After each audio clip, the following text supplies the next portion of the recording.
Single back is Gibbs. Goff turn, gives it to Jameer, to the end zone, touchdown Detroit Lions.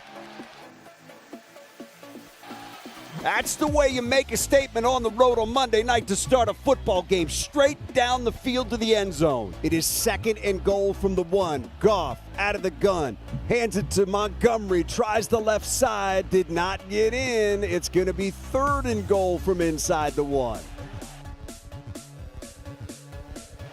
They say you talking trash about Petsing, you don't know ball. Lions. Better late than never.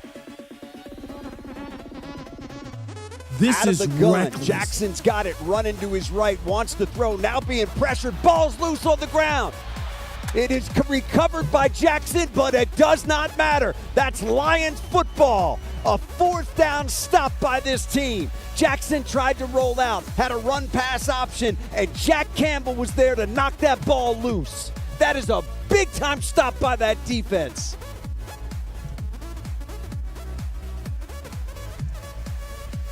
Lions show 4 across the front.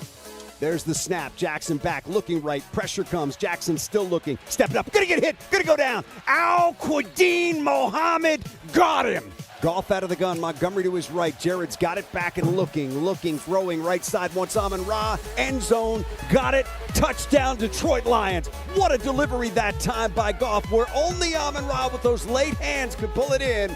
And the Lions are an extra point away from drawing even once again here in Baltimore.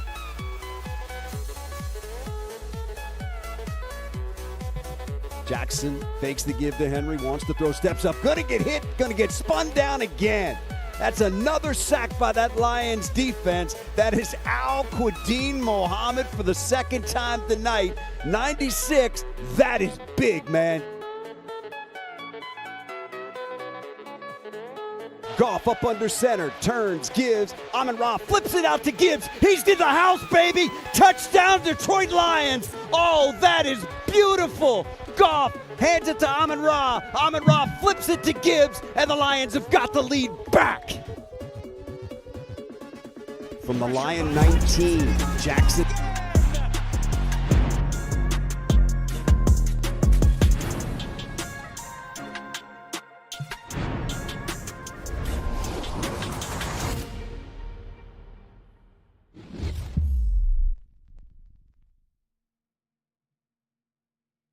Good morning, Eric. We're just going to dive right in this morning. I'm about 20 minutes late, so I apologize. What's happening, man? Good morning.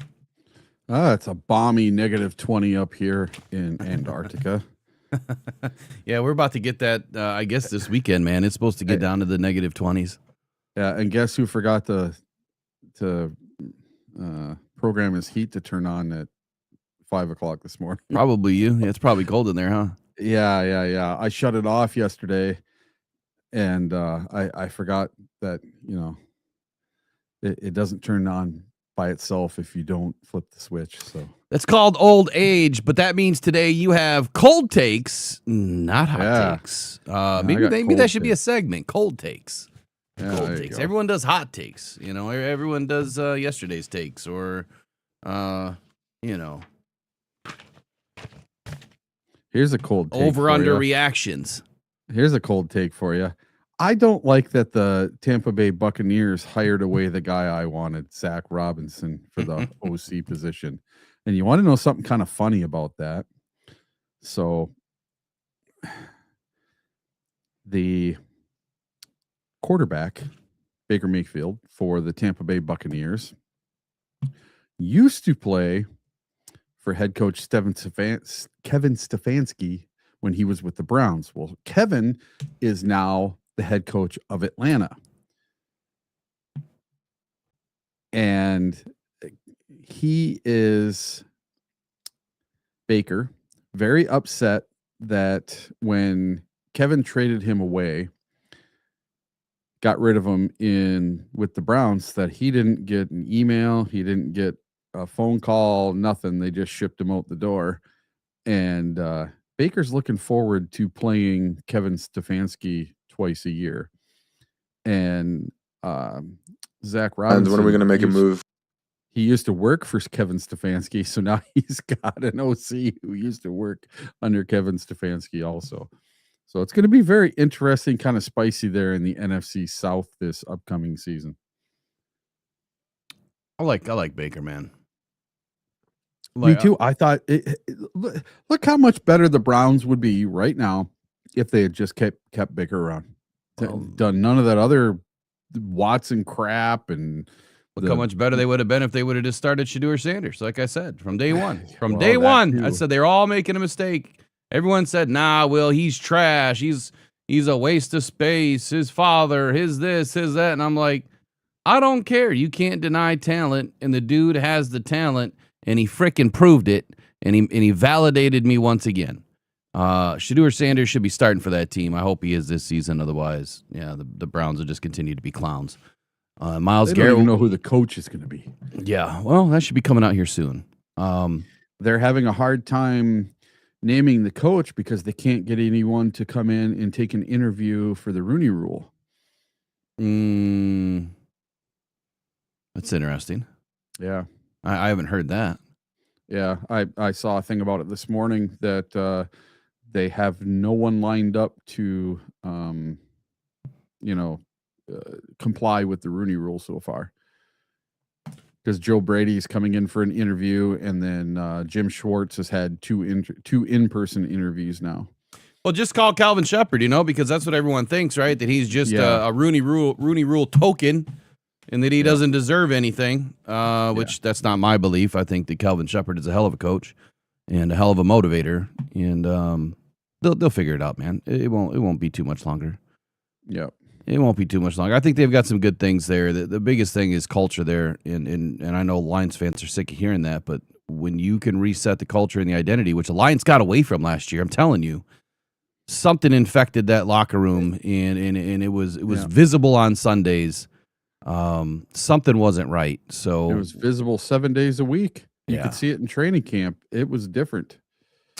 I guess I didn't notice it as much in training camp. I noticed that we had a really good defense again, and then injuries happen, things fall apart. Yeah. So yesterday we were talking with All 22 about Drew Petzing, and I had the pleasure of having a certain channel pop on while I was in the shower this morning, and I was listening to this channel, and all I hear is such negativity. But you want to know what I continue to hear from like everybody is that, well, we wanted this guy, and because the Lions didn't listen to us, it didn't get the guy that we wanted, or the other 3 or 4 guys that we talked about, Lions got it wrong. And because of that, well, now the clock has been moved up for Dan Campbell. And if something goes wrong this year, he's going to be fired, or he should be fired. And I'm thinking to myself, like, see, that's problem number one, is that when you do media, and unfortunately this has been happening probably over the last 15, 20 years, if you're going to do, like, there's media, and then there's sports media, I feel. Sports media, I think you get a wash of opinions that are built in. At least for me, it's an opinion. And I tell you when it's a fact. I tell you it's based on research, which would be facts. And these guys just can't get out of their own way that they didn't get their coach. And because they didn't get their coach, Petzing is a problem. Petzing's not the right guy. And then I kept hearing this. Well, and I think I mentioned this yesterday. We can't. Why would we have a bottom dweller, come into Detroit? A bottom 10 offense. We wanted McDaniel. I said it yesterday. McDaniel was a bottom 8 offense. So that theory doesn't make sense. Well, why would you bring in a guy that the Lions have been, knocking on the door for all these seasons, last 3 seasons, knocking on the door. And why would you bring in a guy that hasn't even been to the playoffs? Have any of you checked the playoff record for a lot of these coaches that are fired and available? When's the last time McDaniel went to the playoffs? His first season. Oh, when was that? 2021, 2022? I think it was 2020. So you see where I'm going with this? Yeah. It's I love the hypocrisy and how and he's, by the way, McDaniel's 0-2 in the playoffs, and that was his first 2 seasons, 22 and 23. Oh. So he hasn't been back in 2 years, 2 seasons. So I love the hypocrisy of it all, because you want X, Y, and Z, but yet X, Y, and Z aren't filling the bucket that you're asking the Lions to fill. I don't get it. I just wish people would take a minute, take a beat, take a second, whatever it is. Just separate yourself. Just separate your. The media would be so much better if people would just separate themselves. And then I see this going around. Well, based on this Arizona beat writer, this is what they said, and Petzing's the wrong guy because he didn't do this, he didn't do that, and blah blah blah blah blah blah blah. And we can't base everything on injuries because every team has injuries. Well, are we giving the Lions excuses because they have a bunch of injuries? Yeah.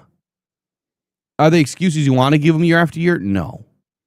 But if you're missing 4 out of your 5 top guys on offense and your quarterback, tell me how you're going to win football games, and tell me how you're going to run a scheme that you schemed up and that you've had to dial back or dial in for that quarterback.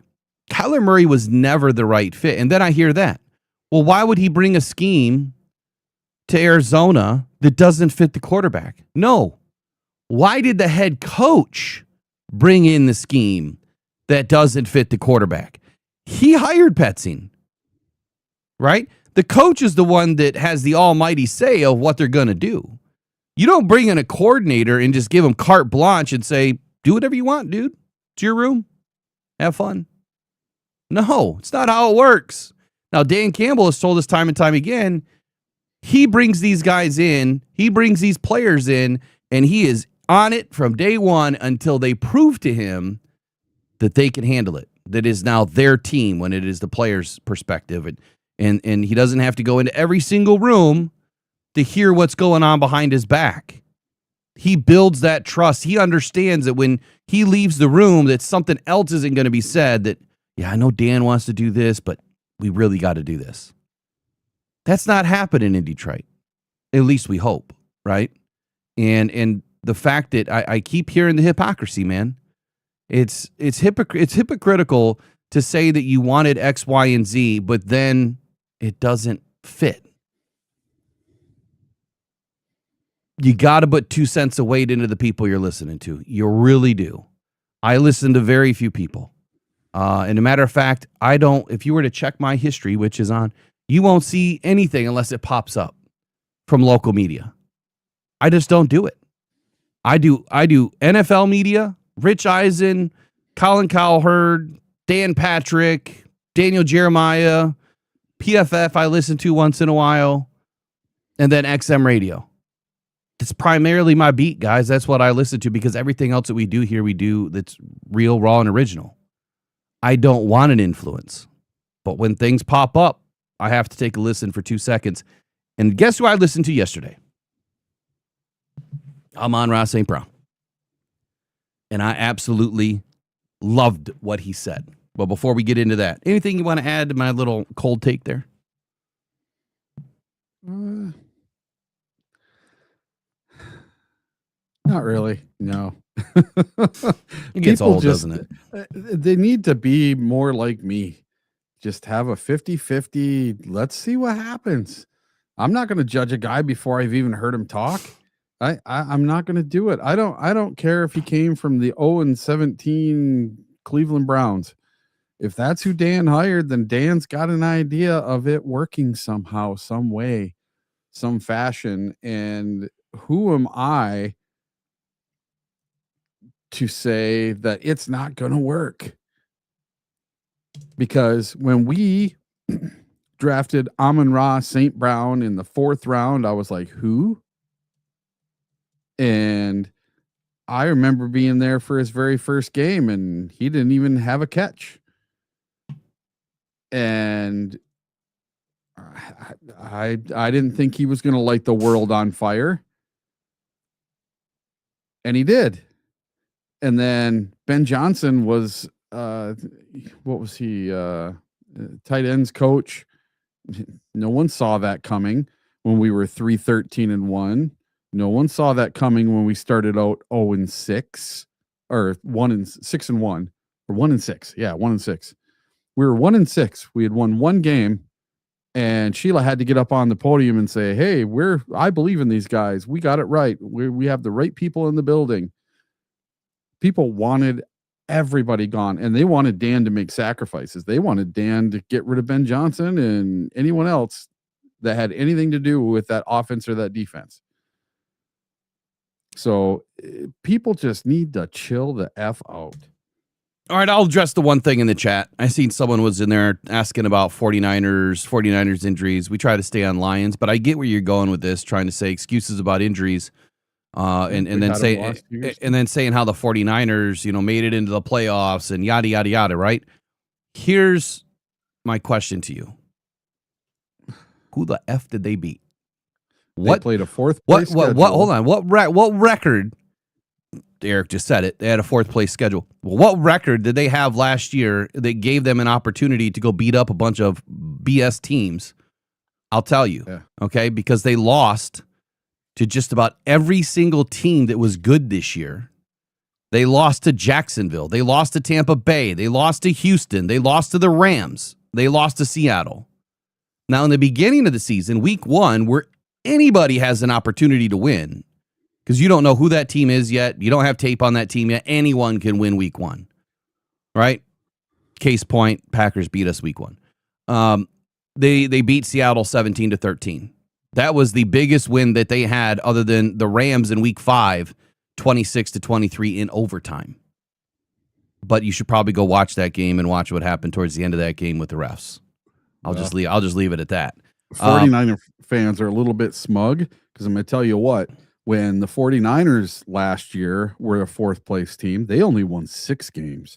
And this year, when the Detroit Lions are a fourth place team, they won 9 games. Huge difference.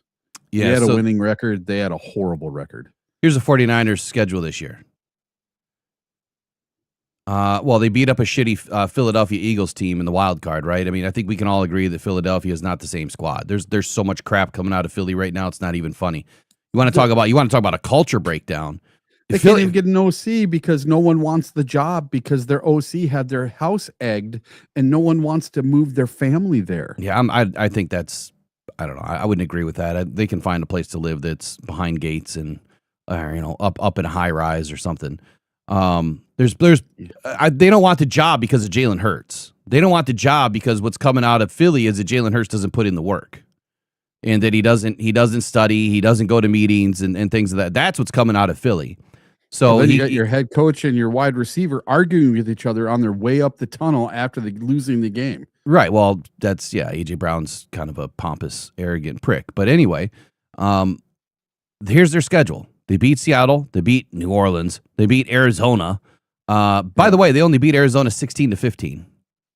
So that if that gives you anything, I don't know. Jacksonville, they lost. Rams, they beat in overtime. Then they lost to Tampa Bay. Then they beat Atlanta. And then they lost to Houston. And then they beat New York. And then they lost to the Rams. Sounds like the Lions. Win, lose, win, lose, win, lose. And then they beat Arizona again, 41-22. Then they beat Carolina, 20-9. And then they beat Cleveland, 26-8. Tennessee, shit team. They lost 37-20. They won 37-24. Indianapolis Colts without Daniel Jones, 48-27. Chicago, Caleb Williams is trash anyway, but 42-38. And then they lost to Seattle week 18. And then they lost to Denver in the preseason. They beat the Raiders and the Chargers in preseason, which doesn't really matter. And then, of course, they just beat the Eagles and lost to Seattle. So the 49ers, easy schedule. If you look at what the Lions went through, if you really want to compare injuries, if you look what the Lions did in 2024 with a first-place schedule, having 21 players on IR, 16 or 15 players when we were in entering the postseason. We went 15-2. What were we? A deflated duck. We made it just as far. We made it to the divisional round. Yep. We were a deflated duck, man. We had nobody. There was no air in the tire. We had nobody. So what happened to the 49ers, what I expected to happen, what I kept saying was going to happen, as soon as they got into, play somebody that was halfway good. Yeah. So we'll leave that alone. All right, let's get into, I know we're going to get into the top 50, which we really got to bang away today. Yeah, Brian Brady says, I thought Brian Flores was going to Baltimore. Now there's still a chance he can go to Baltimore. He signed.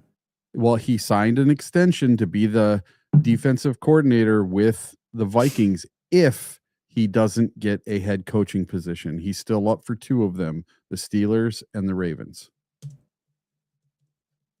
That's contingent on him not getting a head coaching job.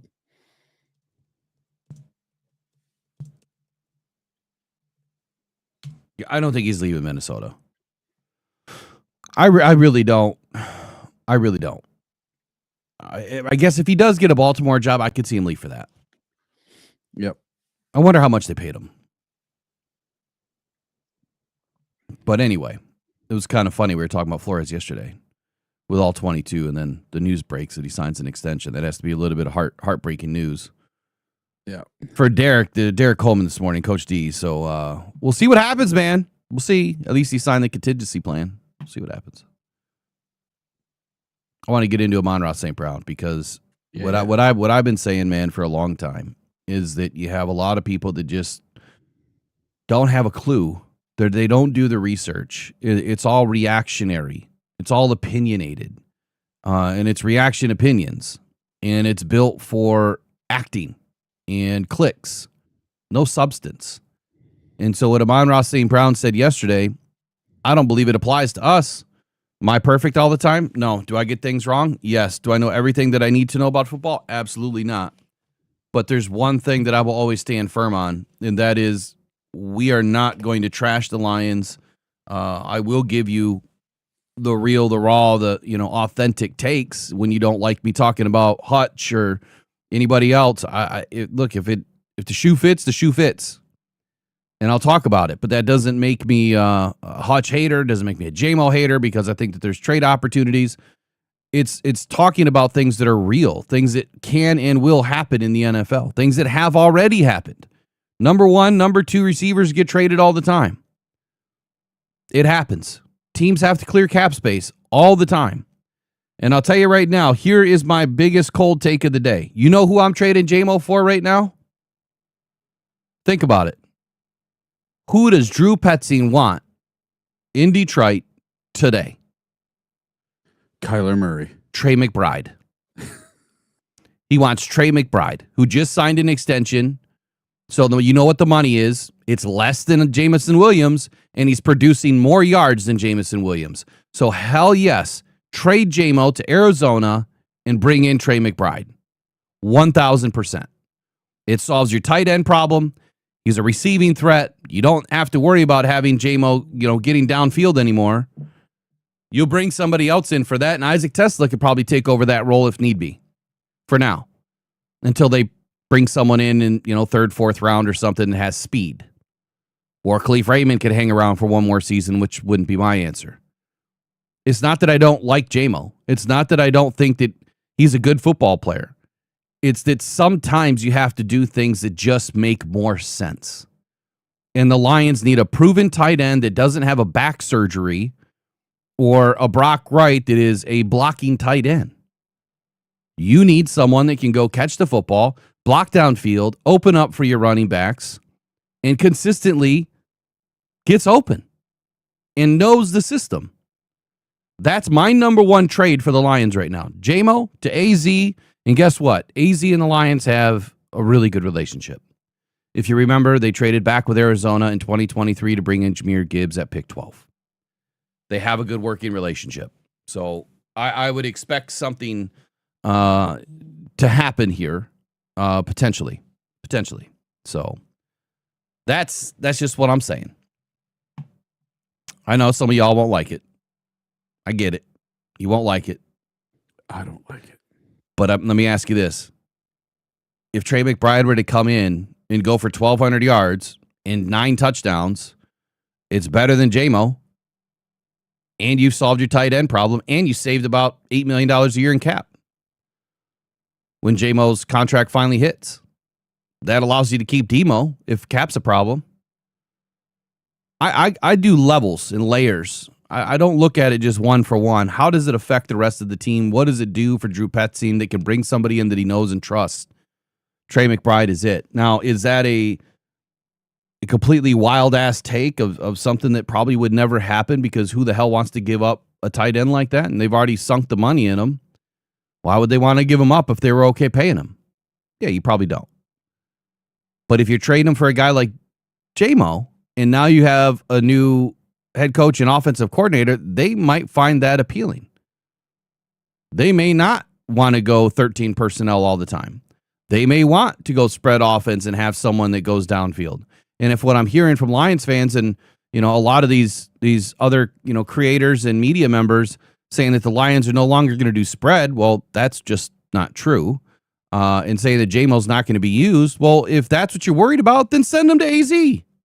Bring in Trey McBride, if that's what you're worried about. Again, the hypocrisy is laughable. You say we're not doing this. You say that it's not going to work in Detroit. Then how do you make it work? If J-Mo's going to sit in the garage, why keep him? Pick a lane. You can't go back and forth on it. Pick a lane. All right, I'm done ranting. Let's get into... I like the passing lane. You like the passing lane? Yep. Yeah, you got to have a fast car to be in the fast passing lane. So J-Mo and me, we're tied at the hip. Oh, someone got timed out. Who got timed out? Angus, whatever. Yeah. Hey, Angus, go cut some beef, dude. All right, Amon-Ra St. Brown. Yesterday he got it. Well, I love that pick. Jesus. Let's hear what he had to say. The Bears should have won that. Fuck, shit blew me. The Bills should have won that. I need to have the censor button. It shoulda, coulda, woulda.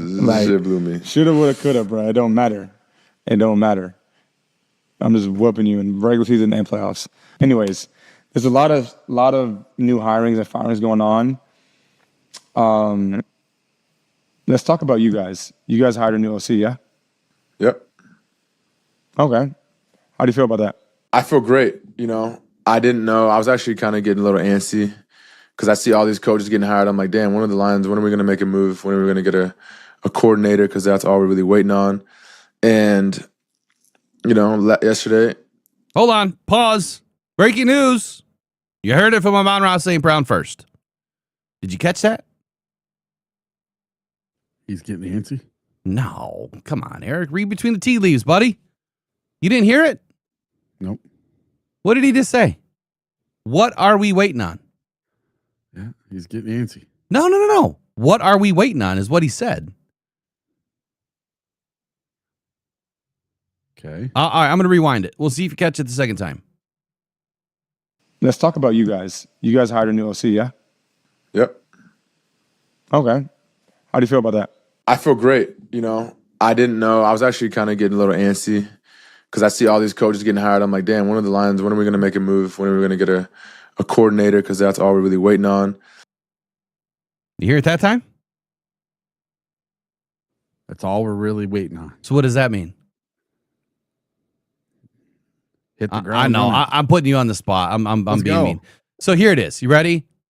Kelvin Shepherd is going nowhere. Yeah. If you read between the tea leaves, which I'm really good at doing, that's all we're really waiting on, means that that's the last piece to our puzzle. Yeah. And that would, if you take it a few tea leaves further, means that Kelvin Shepherd may be interviewing, but he ain't going nowhere. That's where I'm reading that. That's what I'm rolling with. Someone will steal this content that's listening right now that does content creation. Good morning. And then run with it and make a video. You watch. All right, let's listen to the rest of it.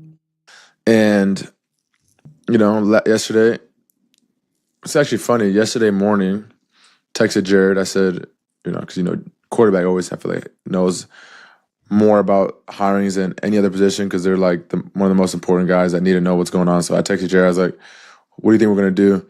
And he said, he doesn't really know yet, but he mentioned, Drew Petzing. And I'm like, oh, I didn't even know we interviewed him. Like, that's not something that was really being talked about. he said he was with the Cardinals, and he said he's good. Like, he's smart. Although they didn't have the best offense, like he does a lot of good stuff.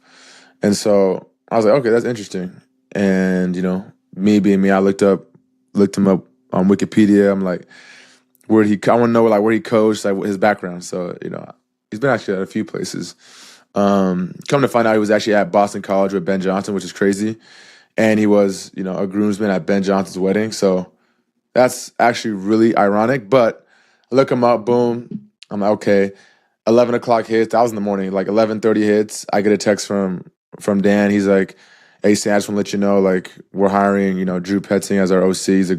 He's gonna be great for us. Yada yada yada. Like, I'm excited." I said, "Let's do it. Like, I'm ready."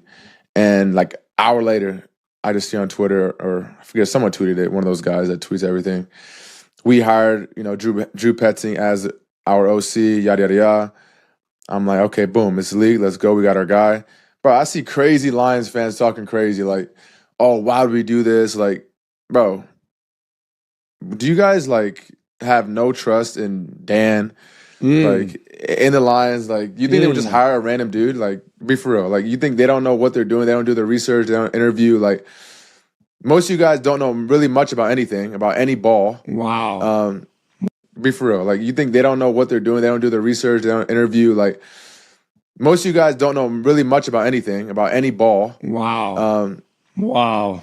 And you're tweeting about a coach that was hired that you guys don't like because of XYZ.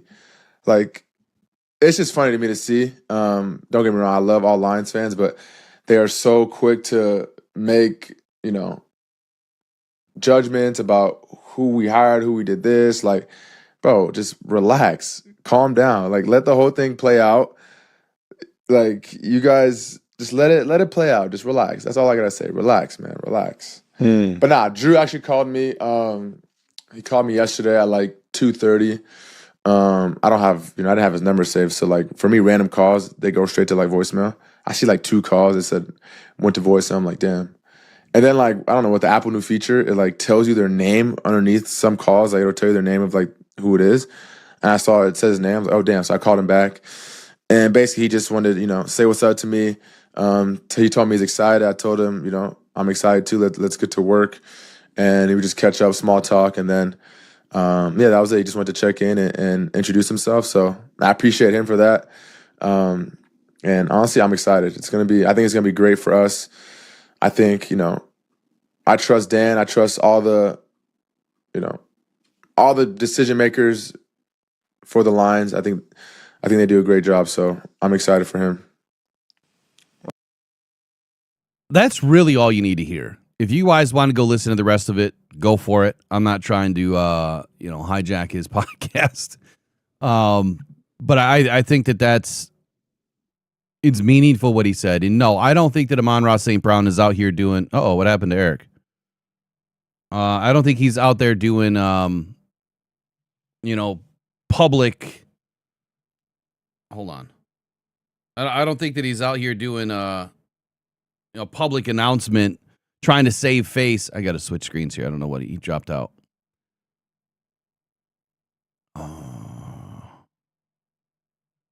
There we go. I don't think he's trying to save face for the Lions. I don't think he's doing that. I think what he's trying to do is be honest. And he's like, you guys are getting to fans. Or you guys are getting to the players. Content creators, media people in Detroit are so freaking toxic. And I've said this before. I've talked about it before. The toxicity is what is going to ruin your team. It's what's been consistent in Detroit. Toxicity. When things are going great, you're having fun, you're cheering, you're going to the games, you're all excited. The minute something goes bad, the toxicity happens. Who was it a couple of seasons ago? Wide receiver that left us. I know I made a video on it. But he was saying the same thing. Like, why would I want to come back to all these? It was Reynolds. Why would I want to come back to, this toxic fan base that's blaming me for a dropped catch in a playoff game when that wasn't even the real reason why we lost the game. It's hilarious to me that we can't just get over a few feelings, or we can't get past being wrong about something and just accept the fact that these guys are paid millions of dollars to do the best job they can. And not only that, there's very few offensive coordinators that are available in the entire world. When you look at a position that is not well known, or I'm sorry, not well, let me scrap all that. When you look at an offensive coordinator position, a job, okay, there's not that many of them available, is what I'm trying to say. When you look at the top jobs in the world, the top earners in the world, the best jobs to ever have, those are the 1% of the 1% of the 1%. That's what you're looking at. That's what you're trying to go out and find, is that needle in a haystack that is going to help your team the next season. Well, clearly, the Lions think that they found it. And they spend all their time and resources and energy pouring through all these guys just like they do players. And if you think that the scouting team does an excellent job with finding free agents in a pinch, guys on practice squads, even, the guys that they're prepping to draft in the draft, and look at how many home runs Brad Holmes has hit, you can't sit here and say, well, Dan missed on Johnny Morton. Go back and look at what happened last year. The Lions were coming out of the divisional. How many offensive coordinators were really available? How many jobs opened up last year? How many were the right fit for what the Lions were trying to do? They were still trying to stick with the same 11 personnel, spread type identity, run the ball first. There's not many coordinators out there that are like Ben Johnson that want to do the type of scheme that the Lions have been doing. They're trying to keep things copacetic and complementary and cohesive from year to year to year. That's their goal. If you are limited to 5 guys in the entire league that know that scheme, yeah, they could learn it, sure.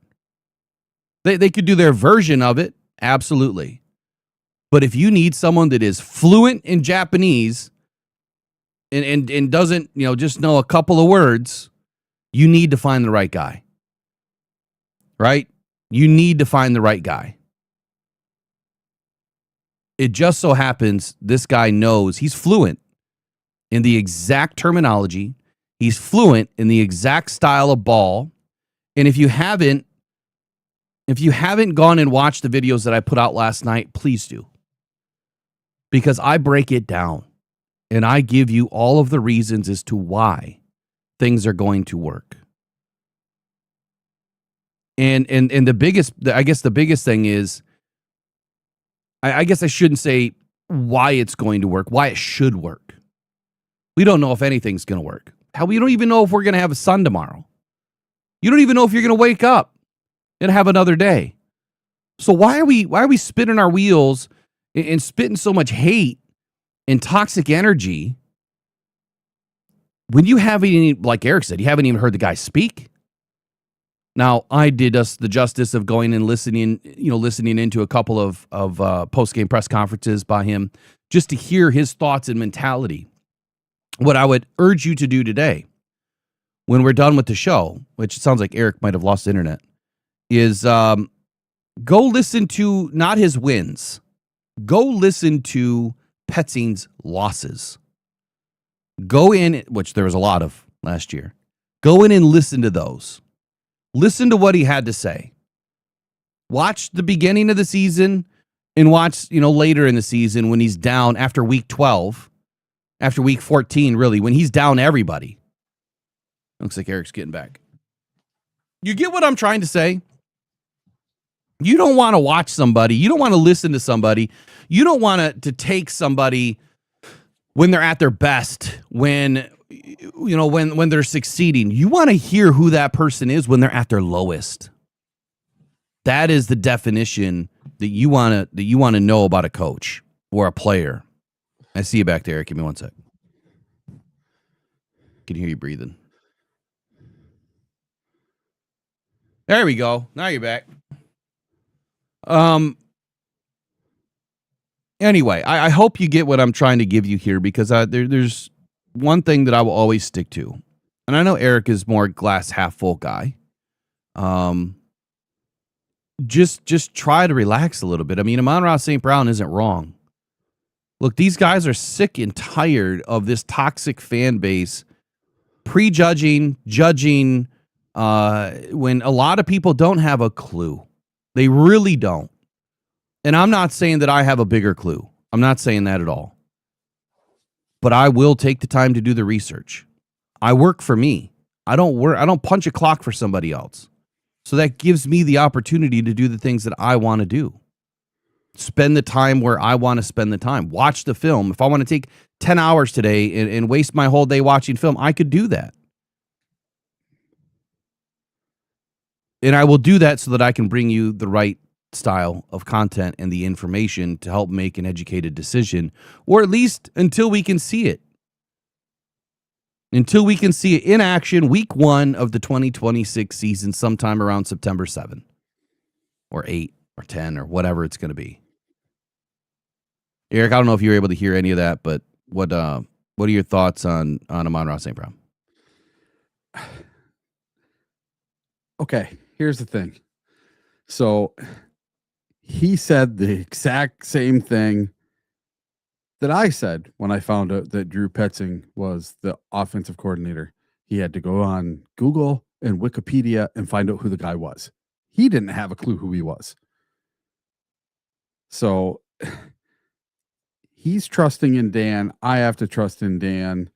I'm still on the fence because I don't work for the team. So I'm 50-50 still. And I'm just going to keep an open mind about it. But that just tells you, even he didn't know that Drew Petzing was having an interview with the Lions. He didn't know who Drew Petzing was. He had to look him up and then had to call Jared Goff to see what his thoughts were. I mean, I think everyone, well, I don't think he had to go look him up. I mean, maybe he did, but I mean, I start in the same place. I don't care if it is someone that I know. I don't care if it's, if I'm looking up Mike McDaniel, the first place I go is Wiki. The first place I go. Why? Because it tells you their history. And it's largely 98% correct. I don't read all the crap. I go straight to the right and I look at their coaching career, their playing career, if they had one, their college. I wonder if I have a wiki. But that's where I go because it kind of gives you a place to start. Right? Okay, they came from Boston College. All right, do I need to reach out to somebody at Boston College to kind of give me some takes on who this guy is? Which I haven't brought into this program yet. Like, I haven't really reached out to a lot of former players or coaches, alma maters, former OCs, DCs, or head coaches. It takes time, right? And we do need more people here. I need probably 4 or 5 more people. I did get a couple of emails from some people that were interested. I'll if you're listening today, I'll get back to you today. I didn't mean to push you off, but just got a lot going on. So at the end of the day, I think everybody has to start somewhere. But now I want to try to break your brain for a minute. Who's one of the most successful teams right now in the league that are entering championship weekend? Seahawks. Okay. Name another one. It's the Rams. I'll just give it to you. It's the Rams, right? They are one of the most successful teams with the production that they've given Puka Nacua, correct? Mm-hmm. Oh, yeah. And a lot of people say, well, we want Isaac Tesla to be that next Puka Nacua. We don't know if he's going to be that kind of a guy, that kind of a player. Does he have a similar, style and size and speed and all that? Yeah. Let me ask you this question. Let me pose it to the chat before I try to break brains. Here's my poll. First poll of the day. Let me just ask a simple one. Do you want the Lions to take advantage of the downfield game, and I'll explain what that means. You want the Lions to not give up what they've been doing, right? The deep crossers, getting players out in the boundary and earning those yak yards, which we see, or taking some of the shorter routes and getting deep. But that's the point, getting deep as well, getting vertical, some of the longer plays. You don't want to see the Lions give that up. And what I've seen from a lot of Lions on social media is now we're putting our big playmakers in the garage. Okay. I don't agree with that. And if the Rams are very good at what they're doing, do you want to stylistically be somewhat competitive with what the Rams are doing? They're in the NFC, but we want to take advantage of, I'm saying this all the wrong way, their playmakers. You want our playmakers to be making plays like they are, but better. I believe we have better playmakers. We don't have Puka Nacua, but I believe our backfield is better with David Montgomery and Jahmyr Gibbs, and I believe Amon-Ra St. Brown is just as good as Puka Nacua, and maybe Jameson Williams, if he sticks around, and Isaac Tesla and Sam Laporta, I think, are better all around than what the Rams have. But the Rams have consistently been an offensive juggernaut year after year after year, and at least since Matthew Stafford has been there. So let me rephrase this. Do you want the success of the Rams offense? What do you think, Eric? Yes or no? Oh, well, yeah. It's kind of it's a bland poll question, but there's a reason why I'm asking you this. Do you want the Lions' success of 2013? I'm asking you too. I don't know. Well, I remember 2013. Our success being that we could do whatever we wanted to do with the football. We went all the way to the NFC Championship game. We had a stylistic offense that couldn't be stopped. Oh, are you talking 2023? 23. Did I say 13? 23, excuse me. 13. That's I'm why sorry. I'm like, 13, what were we? Yeah, I couldn't remember 13 either. We won 9 games in 13? I don't know. But anyway, you want to have the success that we are having in 23, right? As the Lions offense, correct? Mm-hmm. And even 24, like we still had a really good offense. 24, we had the number 1 offense. Okay. So if you want some of these things, how do we get there? How do we get there? Is it doing what we've been doing? Or is it evolving? You have to evolve. Have to. It's a must, right? You can't just stay stagnant. No, and I think that's what the Lions learned this year. Well, I think that they tried to do what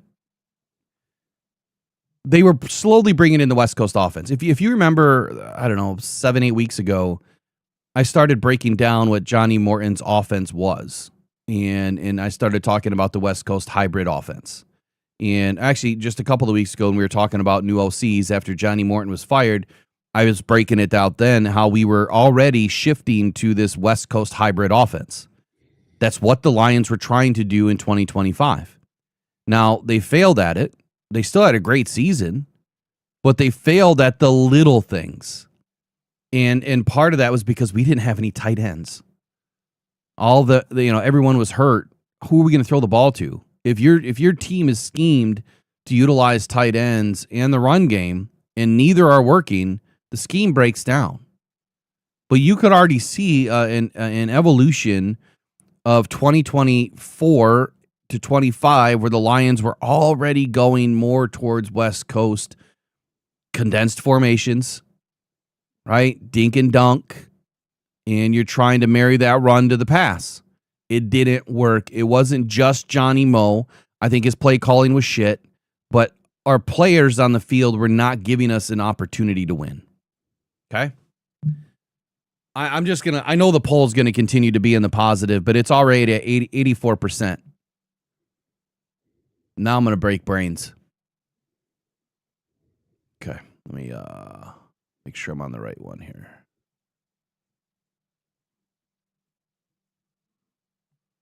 Okay, so personnel tendencies. Let me fix this a little bit.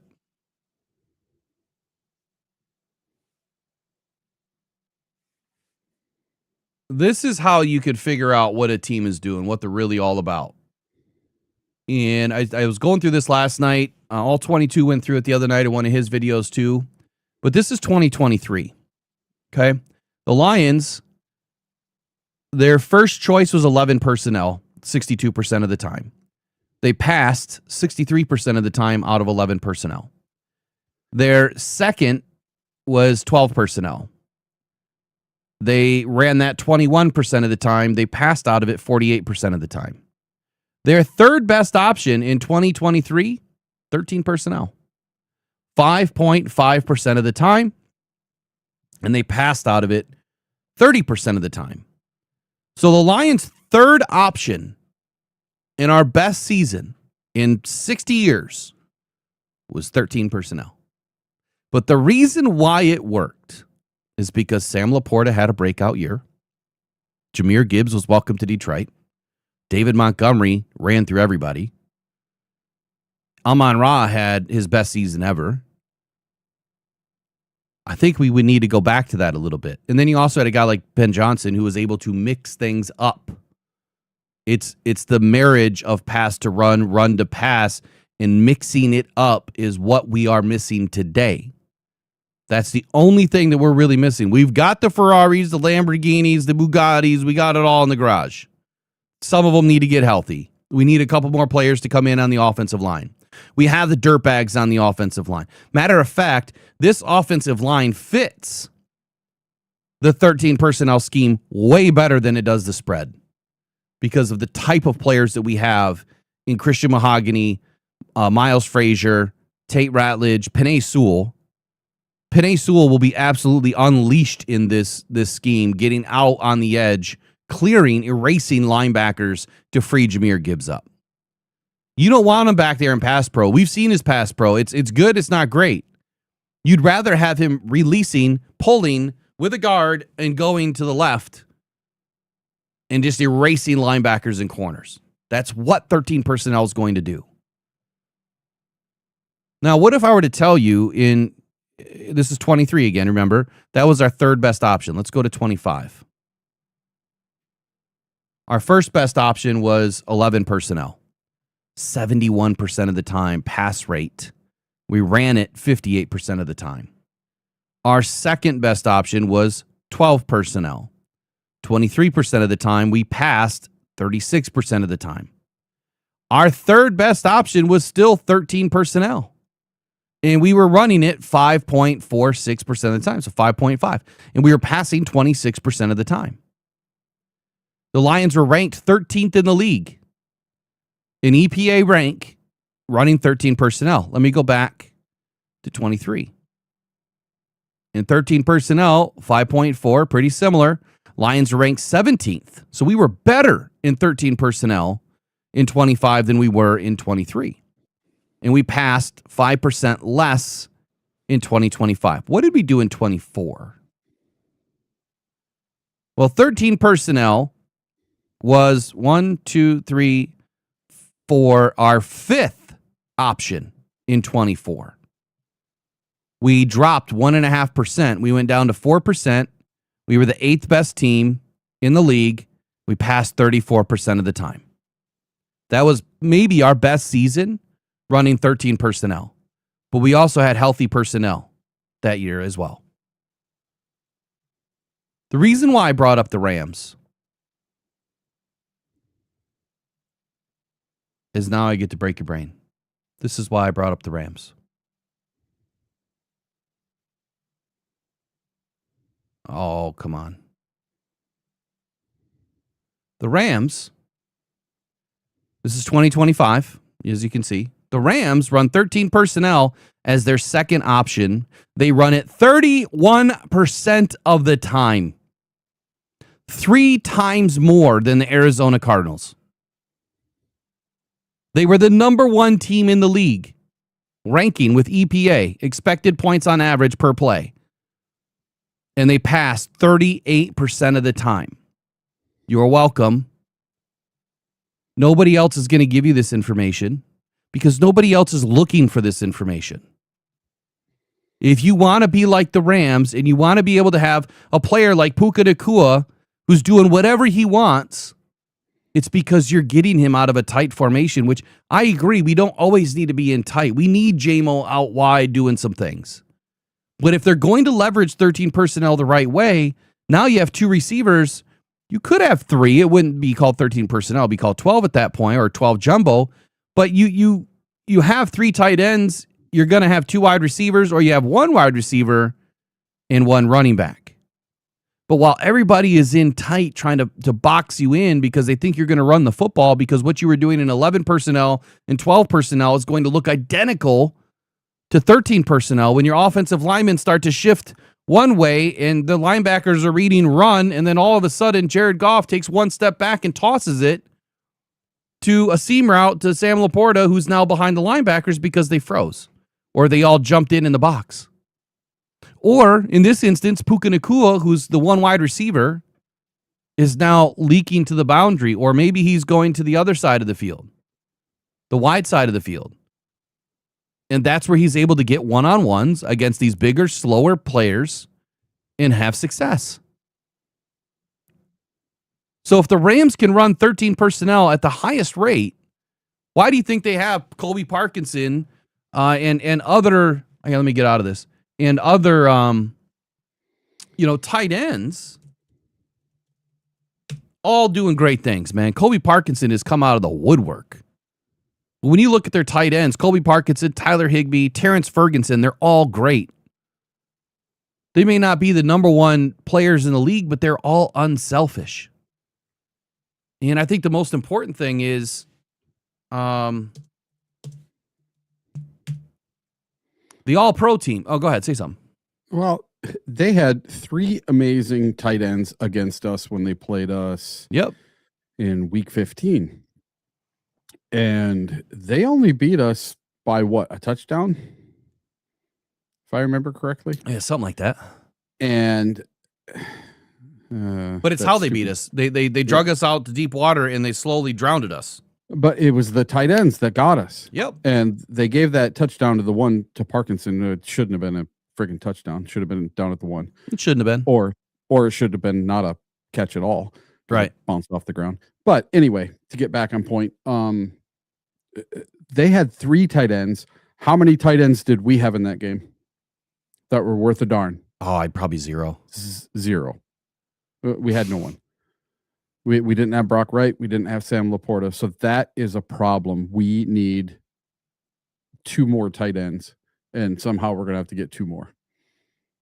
And we will, but we do need the Brock Wright, the blocking tight end. Oh, yes. And we do need Sam Laporta, the pass-catching tight end, and we need another pass-catching tight end. We need a receiving tight end.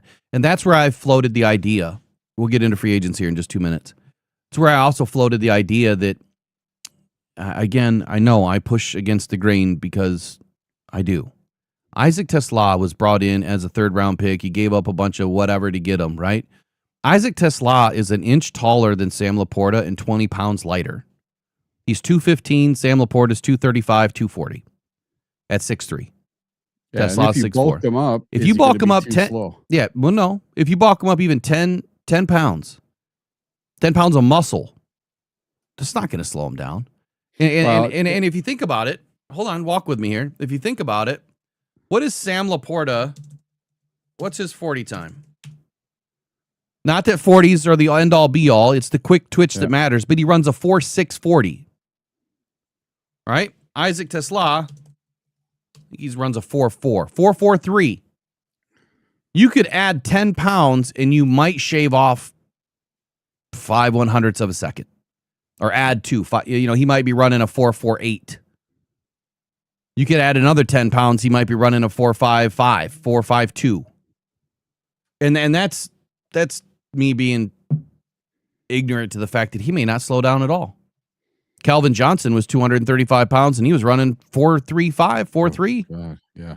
So it can happen. And I'm not saying Isaac Tesla is going to be able to do that. I don't think his speed's going to get faster, but I don't think that he's going to regress. He's got a 39.5-inch vertical, 10'9" broad. There is no reason in the world why you can't turn Isaac Tesla into a tight end, a mini tight end, even at that. Even if you just add 10 pounds to the guy, get him stronger at the line of scrimmage, and send him out to be a receiving tight end. What I mean by that is you let him run those tight end routes as the receiving tight end, not the blocking tight end. He's going to be your Colby Parkinson or your Ferguson or whomever that's out there catching the passes. He's not going to be in tight doing all the phone booth work. You get where I'm going with this? Oh, yeah. Yeah. So, well, just like J-Mo, the first thing he said in the offseason was, I'm bulking up. Yeah, he needs to because he was getting pushed around. Yeah. Well, I'm suspecting Tesla going into his sophomore season, he's going to do the same thing. You know, you come in as a freshman, it's your first year, you're just getting your feet under you. And the kid had 6 touchdowns. Yeah. I expected, what did I have? What did I say he was going to have 5? I think so. 4 or 5. So he did better than what I thought he was going to do. You know, and that was the homer in me, Eric. I went 5 and I thought that was way too much. Yeah. And listen, I know he didn't get 1,000,000 yards or anything, but you can see the potential. You could see the flashes. And I think it's him trying to catch up. And, you know, he's a different player than Puka Nacua. So everybody wanting him to be Puka, he's not going to be Puka. He's going to be Tesla. Yeah. And I see bigger things for him in the second year. And just be glad that we're not the Green Bay Packers and we drafted a first-round wide receiver that didn't get a single touchdown in the regular season and was just a letdown the entire season. He had 1 touchdown catch in the playoffs versus the Bears and finally got the monkey off his back. So I'll take Tesla all day, every day over Matthew Golden. Hold on. Did you just say that Brad Holmes gave up 2 third-round picks, grabbed a wide receiver that no one knew, and he had a better season than a first-round pick? Yeah. Huh. That was taken in Green Bay at the draft in Green Bay by Green Bay. Huh. Sounds like those third-round picks were worth it to me. And that was in, 29 targets? He didn't have crap for targets. Yeah, for a while he had 8 targets and 4 touchdowns. Yeah, it's nuts.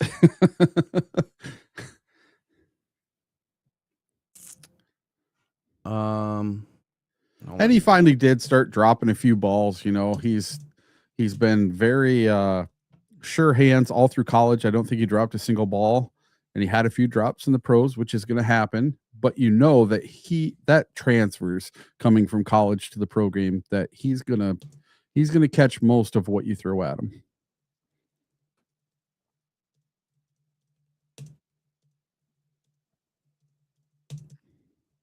And when we get into the free agents, there's a free agent tight end on this list today that really excites me.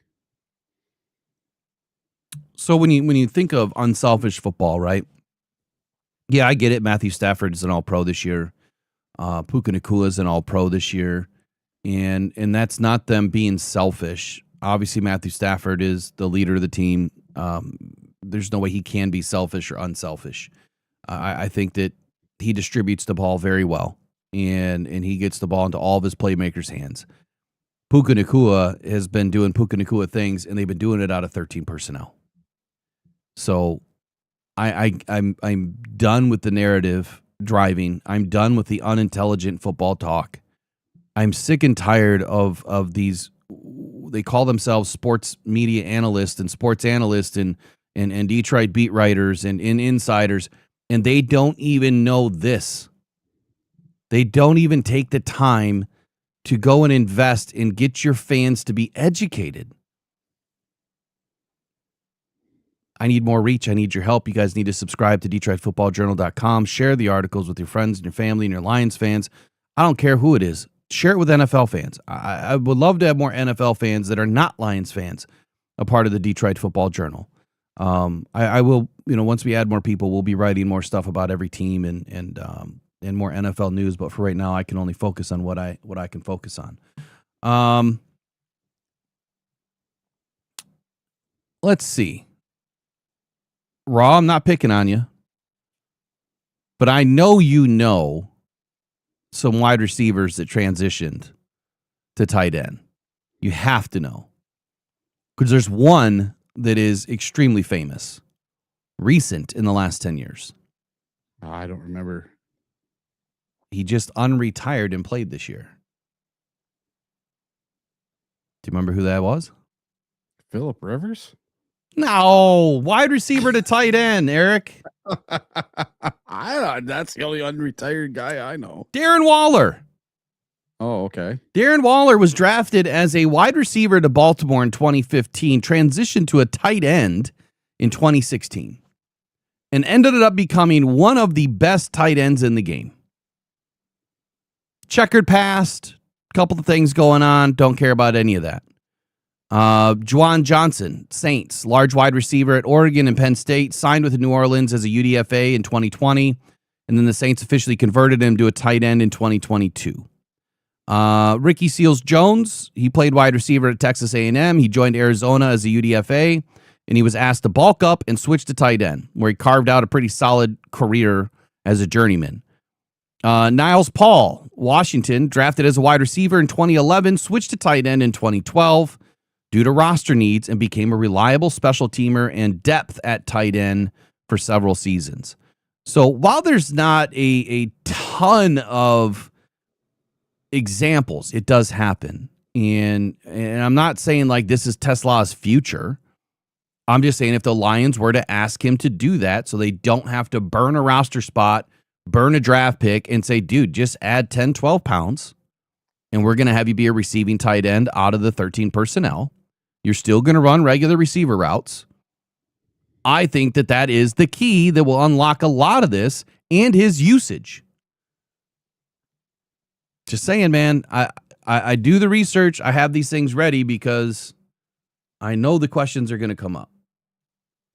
I know they're going to come up. All right, let's transition ourselves into that's a funny word. Let's get our focus back on the top 50 draft. This is the fourth freaking day in a row we're not going to get through this. I'm telling you, this is the hardest segment we've ever done. Well, we've never had a segment go over 4 days and never get through it. Well, yeah, it's just because there's so much going on right now. Exactly. And free agency for me really doesn't start for a little bit yet because we got to get through the Super Bowl, but it's a great conversation about who's available right now. Just do me a huge favor, guys, ladies, whoever's watching, listening, get this out to your people. If you get anything out of this content at all, subscribe. If you think that other people should hear that there's a newer, different take on Petsing and what the Lions are going to be able to do, share it and help us get to 15,000 subscribers. That was our goal this year, but the Lions exited the playoffs early, and I haven't really done many videos this year, and that's really where I gain a lot of subscribers. It's not in the live streams. It's mostly videos. So we'll transition to more. God, I got to get rid of that word today. We'll do more videos. I got 2 out yesterday. The goal is to get 2 out every day. All right, let's get into this. We'll be right back here in just a few moments. I forgot. I had to change everything. There we go.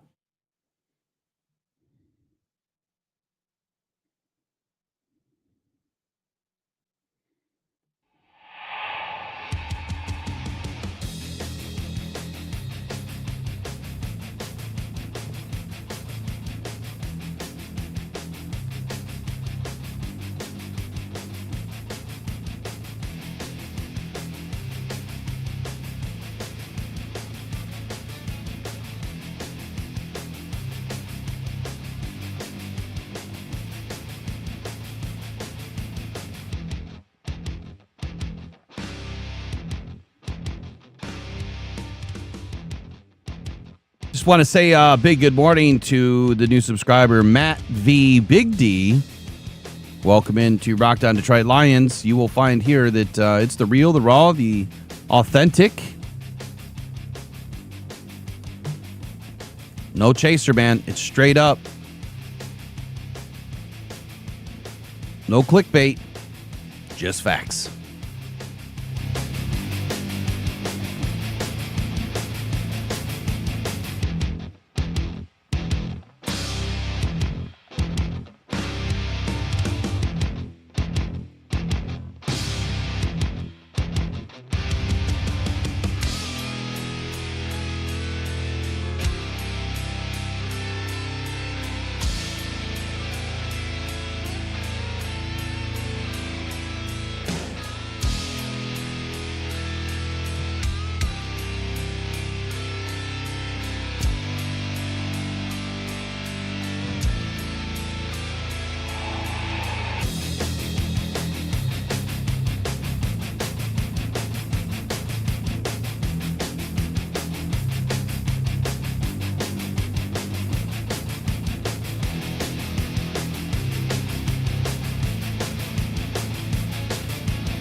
Let's get back to it.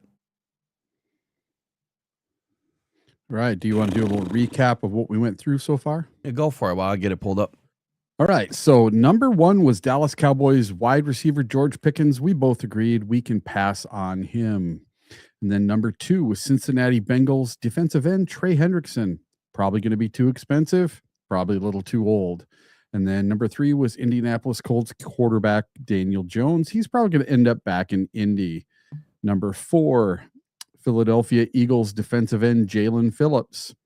I think we were split on that one. And I said no, you said yes, I believe.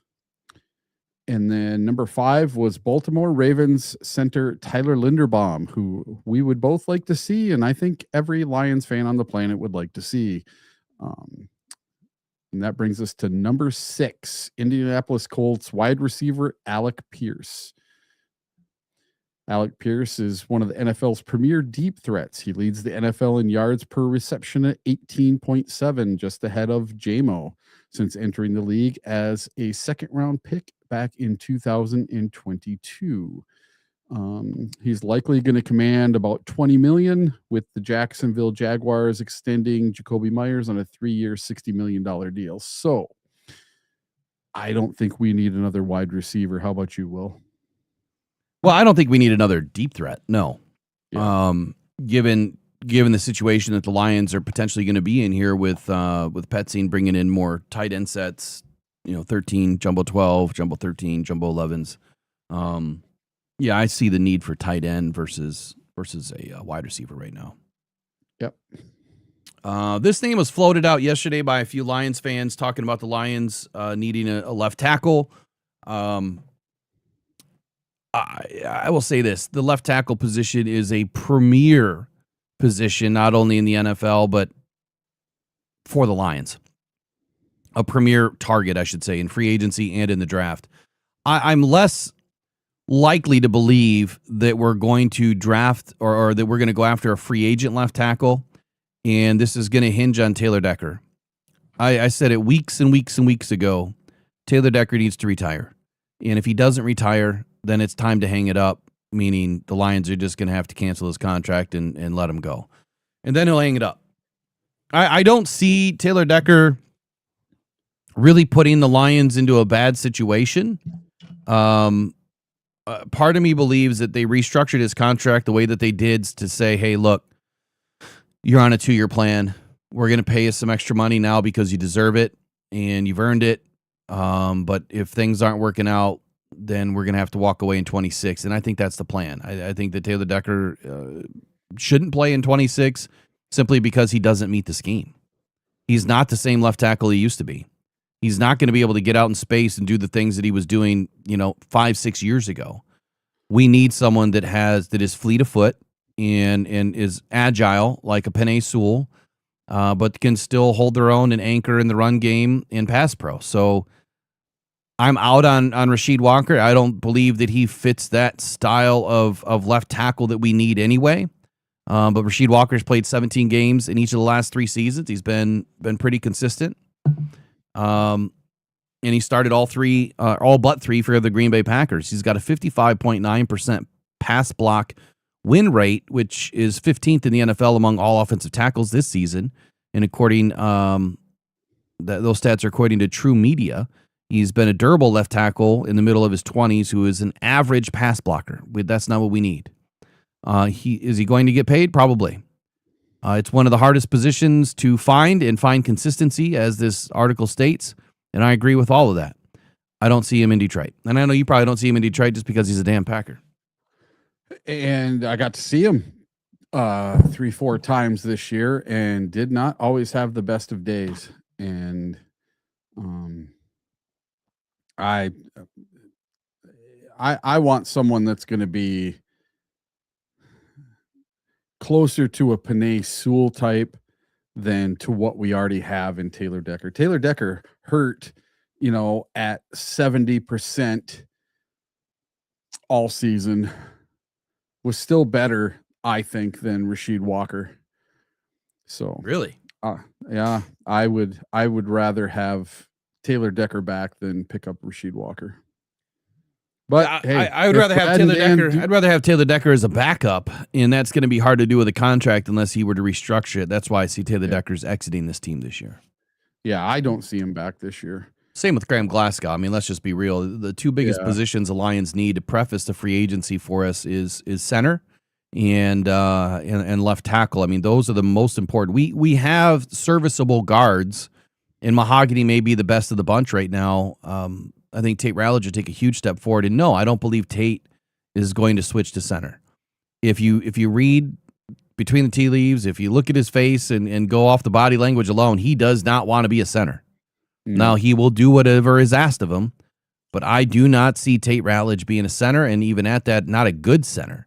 I want somebody that knows this scheme, that knows the gap schemes well. I mean, he does. He did it, in his college days, but I would rather have a center that's been snapping the ball for 10 plus years and is comfortable with it. We don't need these balls going left and right, and I want to back up for just a moment. Linderbaum. I am now going to question, where is he? He's number 5. I am now going to question Linderbaum being a fit. I have to now go watch tape. I have not done this yet, but I'm going to question Linderbaum being a fit based on Petzine's scheme. I need to see if he can handle this gap scheme, the pin pulls, the power. Everybody does duo, and even the zone. I expect the Lions to still run a little bit of zone, but this scheme takes a Frank Ragnow. That's what you need. You need someone that's extremely athletic, agile, laterally, quick explosion, quick first step, and able to get out in space and erase those linebackers. I don't know that Linderbaum can do that because I can be the first one to tell you I have not watched any film on Linderbaum outside of my pregame workup to the game this year in week 3, which was not focused on him. So I need to watch the tape. So I am now 50-50 on Linderbaum being the right choice. Hopefully that makes sense. Yeah. I watched a center do that in the semifinal game for Indiana. His name's Pat Coogan. Man, I almost wish I had that. The couple of plays where he pulled and went outside and just destroyed and made some awesome blocks. See, Nick says that Linderbaum moves great for a center. I'm not denying any of these centers can move great. The question is, are they competent at the gap scheme? That's the biggest thing. You can move great. Yep. Glasgow moves great, but he's not a gap scheme he's a brawler, man. He's a phone booth brawler, which is still good for the duo. You know, when your duo is essentially you're double teaming the defensive tackles. That's what it is. So depending on where they're lined up, the defensive tackles, your center and your right guard, or your center and your left guard, or your right guard and your right tackle. It just depends on where these guys are lined up. They're going to double team those defensive tackles. And I don't think any center can't do that, especially when you're double teaming. My question is, can you pin and pull? That's my question. Can you get out and effectively do what this gap scheme is asking you to do? And that's get out in space and get in front of your running back quickly and continue to climb to remember that play? I'm pretty sure it was Gibbs. It was like a 78-yard run last year. Do you remember that? Who was downfield in front of him? Penei Sewell. Might have been Frank. That was Penei Sewell. Well, this last year, not the year before. Oh, okay. Yeah, no, it's Penei Sewell, man. That's the kind of athlete you need. I'm going to skip right over Aaron Rodgers. Yeah, see you in a dark retreat. About Breece Hall, running back. He's a good running back. So interesting about Breece Hall. I was there for his very last college game, and he was amazing. He scored like 7 touchdowns, had like 200 something yards. Kid was absolutely electric. And I wanted the Lions to draft him that year. And he's been so in the league so far. He's had really good games. He's had really bad games. I think he's had some really good blocking and then some really bad blocking, and then he got hurt. He tore his ACL. He was out for a season. So could this kid be really, really huge? Yes. So if something were to happen with David Montgomery, say he gets traded to the Jets or somewhere else, then Breece Hall, I would not have a problem bringing him in, but he might be a little too expensive because his potential is there to be big time, and he could be a lead back. Breece Hall is a lead back? He could be. He's got the potential to be. I don't know about that. I mean, he was 1,000-yard rusher.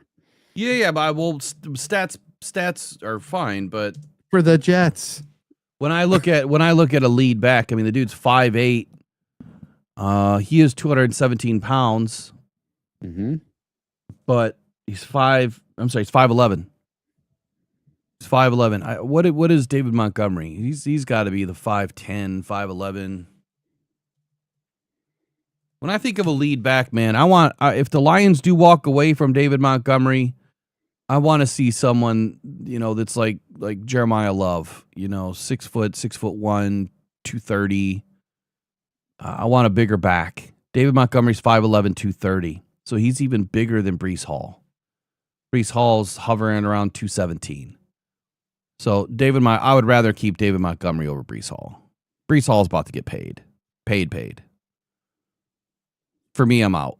I'm good on Breece Hall. I think he's going to be too much money. Yeah. And I would prefer a bigger back anyway. I know running backs are not a dime a dozen when it comes to bigger size.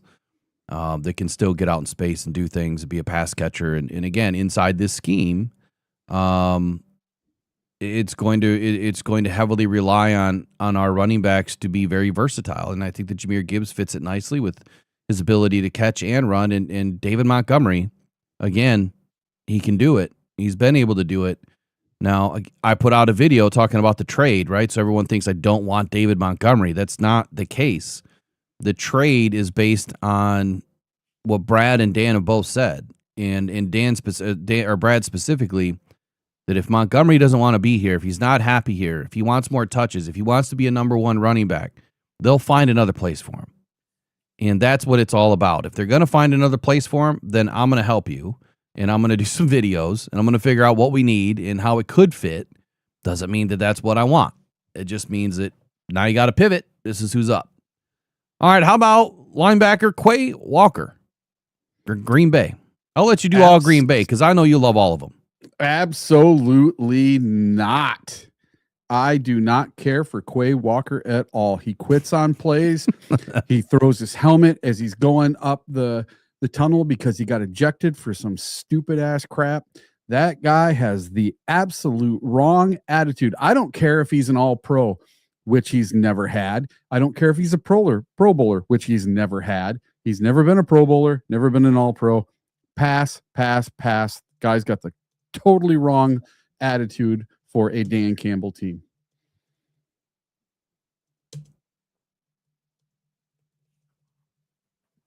I do not like him at all. He's one of my most disliked players. Go ahead and go through the next one when you're done with that one.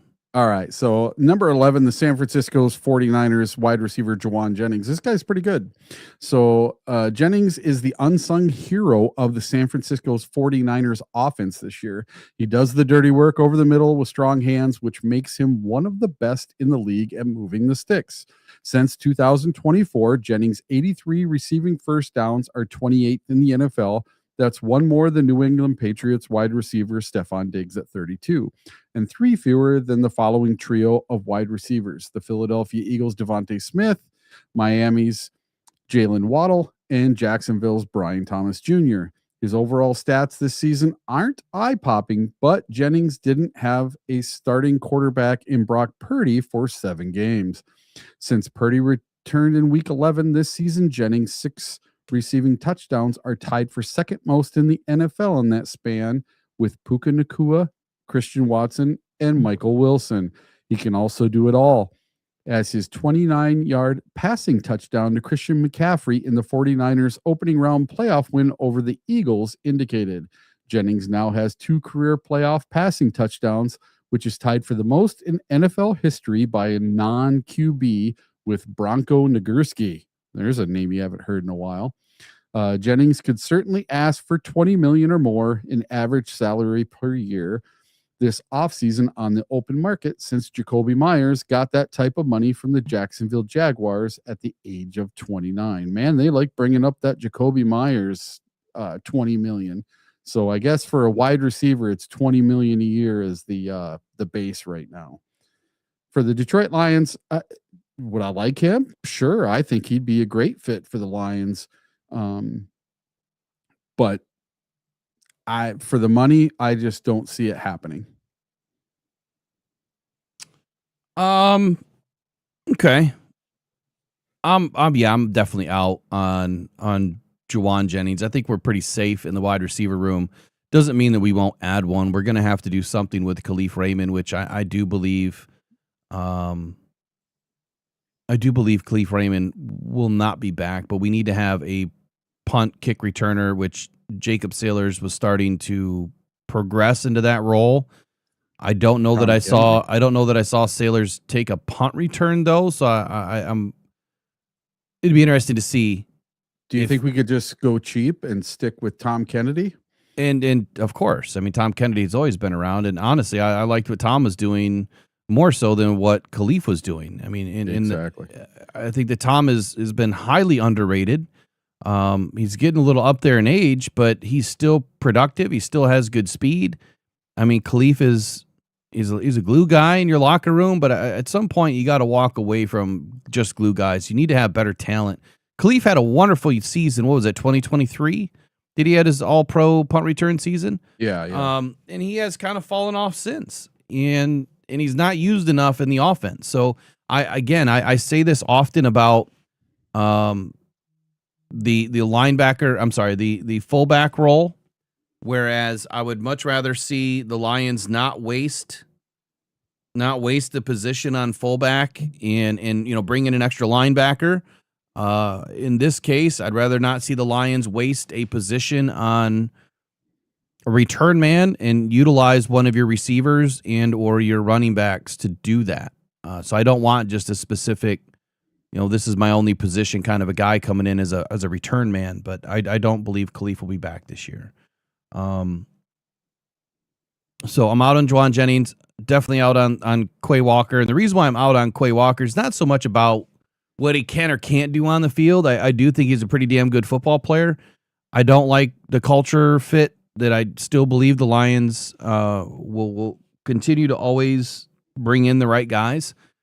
But I'm also looking at the draft for the next linebacker. And quite honestly, I like Odafe Owe a little bit better than Quay Walker.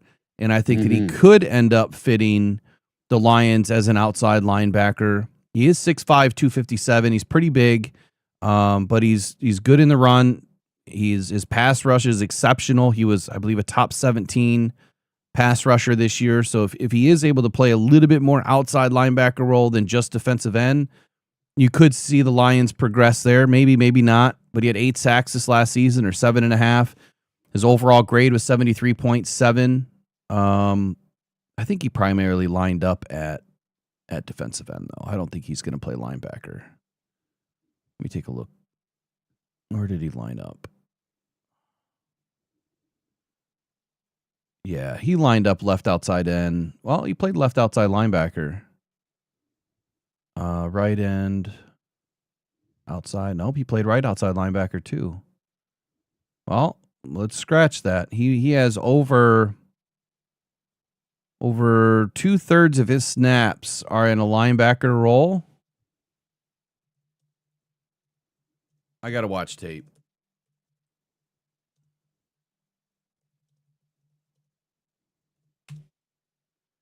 But I believe the Chargers run a 3-4. So if he's out there, I believe so. If he's out there in a 3-4, then that means he's pretty much playing that off-ball linebacker out on the right or far left. I don't know. I'd have to see his coverage. That's what I got to see on the tape. How's his coverage? Does he drop back in coverage ever? Or is he always up on the line? I can't give a definitive yes or no. I don't even think Los Angeles is going to want to walk away from this guy. Yeah. And good morning to my son in the chat. Appreciate you, buddy. Let's move on here to the next guy. Cornerback, Tariq Woolen, 26 years old. He's made 1 Pro Bowl, no All-Pros. 6'4", 210. Yeah. Dude's massive. And what I like about Tariq Woolen is not only does he play the cornerback position, but this is a guy that you could potentially put in the safety role. Mm-hmm. He has the size to do it. He has the range to do it. His coverage is subpar. His run defense is great. He had a pretty decent year this last year. I mean, nothing incredible. He only pulled down 1 interception. In 2024, he had 3 interceptions. In 2023, he had 2. In 2022, he had 6. That's where he kind of put his mark into the league, was in that first year for him. He really popped off. I need to see more on Tariq Woolen, but if he's willing to go back and play safety, let me look and see if... Let me look at his snaps. Let's take a quick look here. Let's see how many times he lined up in a safety role. Yeah, there's a lot of Detroit Lions fans that would love to see him come to Detroit. He does play. So he plays in the slot a little bit. He plays strong safety left, strong safety right. But he's primarily corner, right and left corner. Over 800 snaps last year. He doesn't take a ton of snaps in a safety role. But again, if you're looking to upgrade your talent there in the secondary, the biggest thing we have to worry about right now is Kirby Joseph and Brian Branch. This guy would come in and immediately push Terry and Arnold for a starting role. Probably would take it from Terry and Arnold, and then I don't know where you're going to put Terry and Arnold. I'm not opposed to doing anything to make this team better. I don't think you want to go too crazy into corner right now. I think you want to shore up the safety room. Yeah.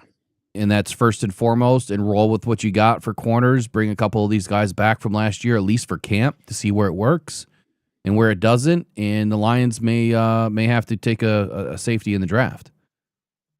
But I think they definitely should take one as a free agent. I'll be out on Tariq Woolen right now. I don't think that we need another corner. I'm in. I want insurance for Reed. Why insurance for Reed? You don't add a $20 million corner for insurance. I know. Yeah, you can't do that. Explain it. Well, let's push Reed inside, make him be our nickel, and let's take Tariq and put him on whoever the best receiver is. I mean, that's a great theory, but DJ Reed's never played nickel. Well, because most likely Robinson's gone. Amik. Who? Amik Robinson. Okay. Or Robertson. Robertson, all right. Yeah. Amik most likely is gone in free agency. And if we can't keep him around, let's bring in Tariq Woolen, and we'll try Reed at a different position. He's a smaller corner anyway, and he's a fast guy. You never know; he might excel at the nickel position. I'll definitely push back on this one. Number one, I think if you're going to be in the slot, you need to be Brian Branch. I think Brian Branch is what makes the most sense there. If you double back on safety and you bring in a safety in free agency and you bring in a safety in the draft, then you are likely to now be a little heavy in the safety room. And if you do keep Kirby and you don't have to cut him, but I'd rather have insurance for Kirby than for Reed. And that way you can walk Brian Branch back up to the slot. So that fixes that problem. DJ Reed would be just fine on the outside. He had an off year after the hamstring injury. Terry and Arnold's got to come back from the shoulder. And you still have two safeties that have major injuries. So I think safety is the most important. You bring back Rocky Sin, you bring back Arthur Mollett to be your insurance in the slot. Brian Branch can always go back to the slot. Always. and he's one of the best slot guys there is in the league. DJ Reed, the reason I'll push back on this is I don't like his run defense as much as I would like Brian Branch. I want a bigger, stronger, guy in the slot. And Amik Robertson, look, I'm not out on him. I would love to have him come back. I don't think that he's going to garner as much money as what he's thinking he's going to get. Maybe $7.5 million a year, $8 million a year, somewhere in that range. I mean, the Lions absolutely stole him, for the price that they got him for. But if you were to give him $7.5, $8 million a year on another 2-year deal, I think that'll work, and that'll at least give you the opportunity to have your nickel short up between him and Brian Branch, and still bring back Rock Ya-Sin to be your insurance guy over DJ Reed. Rock Ya-Sin, let me throw this at you, Eric. How I'm not trying to pin you down here, but how well do you think Rock Ya-Sin played last year? Oh, I thought he played excellent. Rock Ya-Sin, excuse me, Rock Ya-Sin. Rock Ya-Sin at Sin. He played very well at times and very poor at times. It just depended on who was out there with him and what we were asking him to do. Towards the end of the season, he was playing very well. Tampa Bay game, he played very well. I'm trying to get back to something here. There was a few weeks back I looked. Yeah, so somebody brought up Ennis Rakestraw too. Ennis hasn't taken a single snap for 2 years. I'm almost out on Ennis. I'm sure the Lions are going to hang on to him and do what they need to do. But dude, I love Ennis. I have an Ennis Rakestraw jersey from before he changed his number. Dude hasn't played. Nothing. We were there at camp when he got his shoulder cracked and got taken off the field. It just sucks. Injuries suck. It happens. Sometimes you got to go to another team, and that's just the way it works. I don't know if Ennis is going to work out here or not. Just haven't seen enough yet. All right. Well, I'm not finding what I was looking for, but Rock Ya-Sin, when I looked at the overall grades and production and everything else, Rock Ya-Sin was like somewhere in the top 20. Really? Right. And now he's all the way back at 62 with a 67.1 overall grade by PFF. But something must have changed here, because he was all the way up into the top 20, and the Lions had 3 safeties, three safeties that were in the top 20, which I thought was nuts. Yeah. And I don't even know how they pulled that off. Here, let me go to safeties. Let me go to Lions. All right, here we go. Thomas Harper, 75.9. Avonte Maddox, 75.0. Brian Branch, 74. Lawrence Strickland, he didn't play squat, but he was a 73, so I wouldn't even consider him. But the top 3, Thomas Harper, Avonte Maddox, and Brian Branch. Now, if I go to all teams, this is where they end up. Avonte Maddox was a top 17. Thomas Harper was a top 14. Brian Branch was top 20. Lawrence Strickland, even though he only had a handful of snaps, was a top 21. But if you weight this against the minimum coverage snaps, we'll go 250, I guess, 250 snaps. Then this is where your guys end up. Thomas Harper's number 11. Brian Branch is number 14. And we got to go a little further.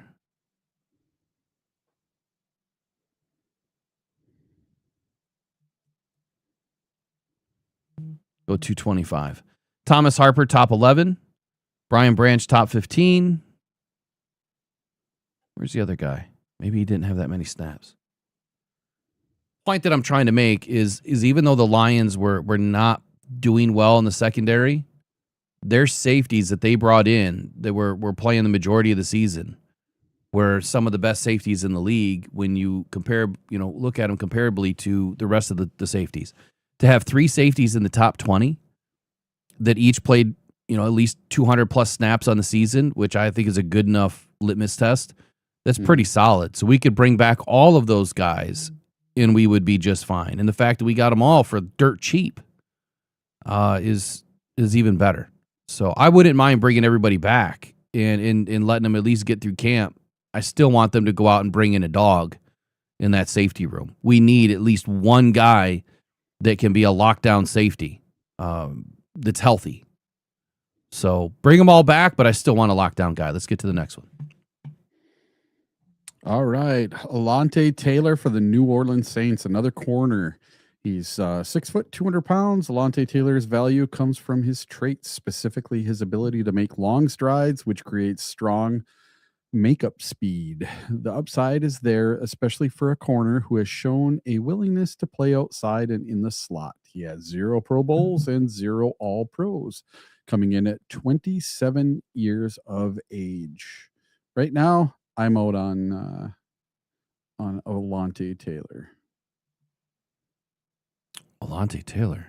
Oh, okay. I was on the wrong one. Sorry. Alontae Taylor, look, I think that he could fit this squad. I don't know what he's going to make. I have no idea. I don't have Spotrac open right now or anything else, but yeah, I should probably get that open.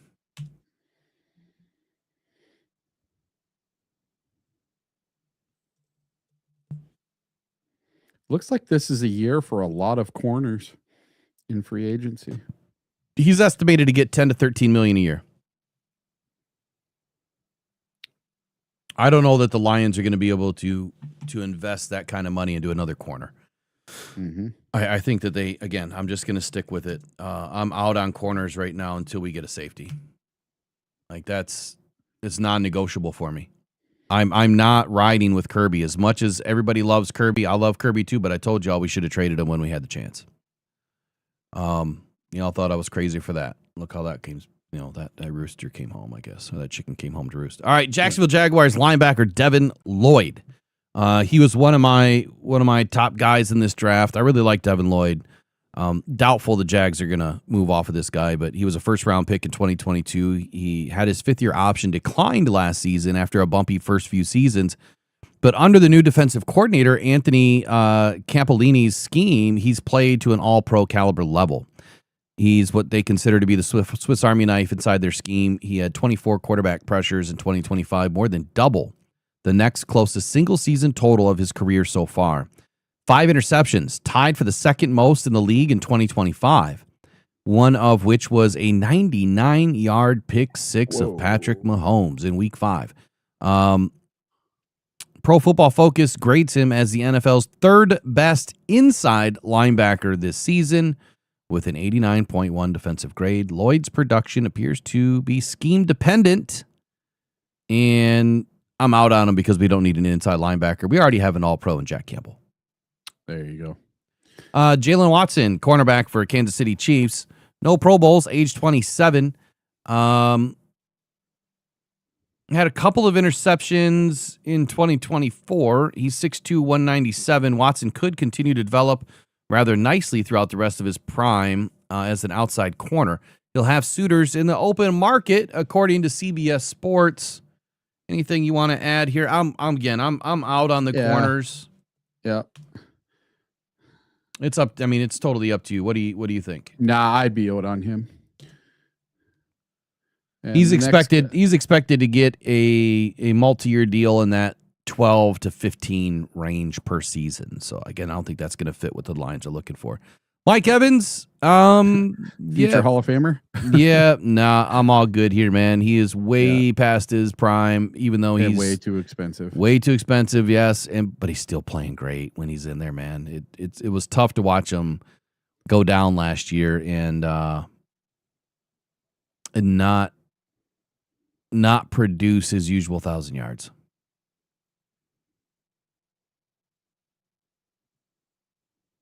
That was tough. How about the right tackle, Braden Smith, out of Indianapolis? I might be out on this guy. Injuries have depleted Braden Smith's abilities, and he suffered a season-ending concussion neck injury in 2025 after missing a handful of games in each of the last 3 seasons.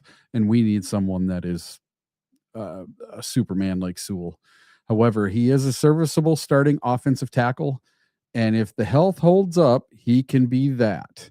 Smith could still have a bidding war on the open market if he gets there ahead of his age 30 season in 2026.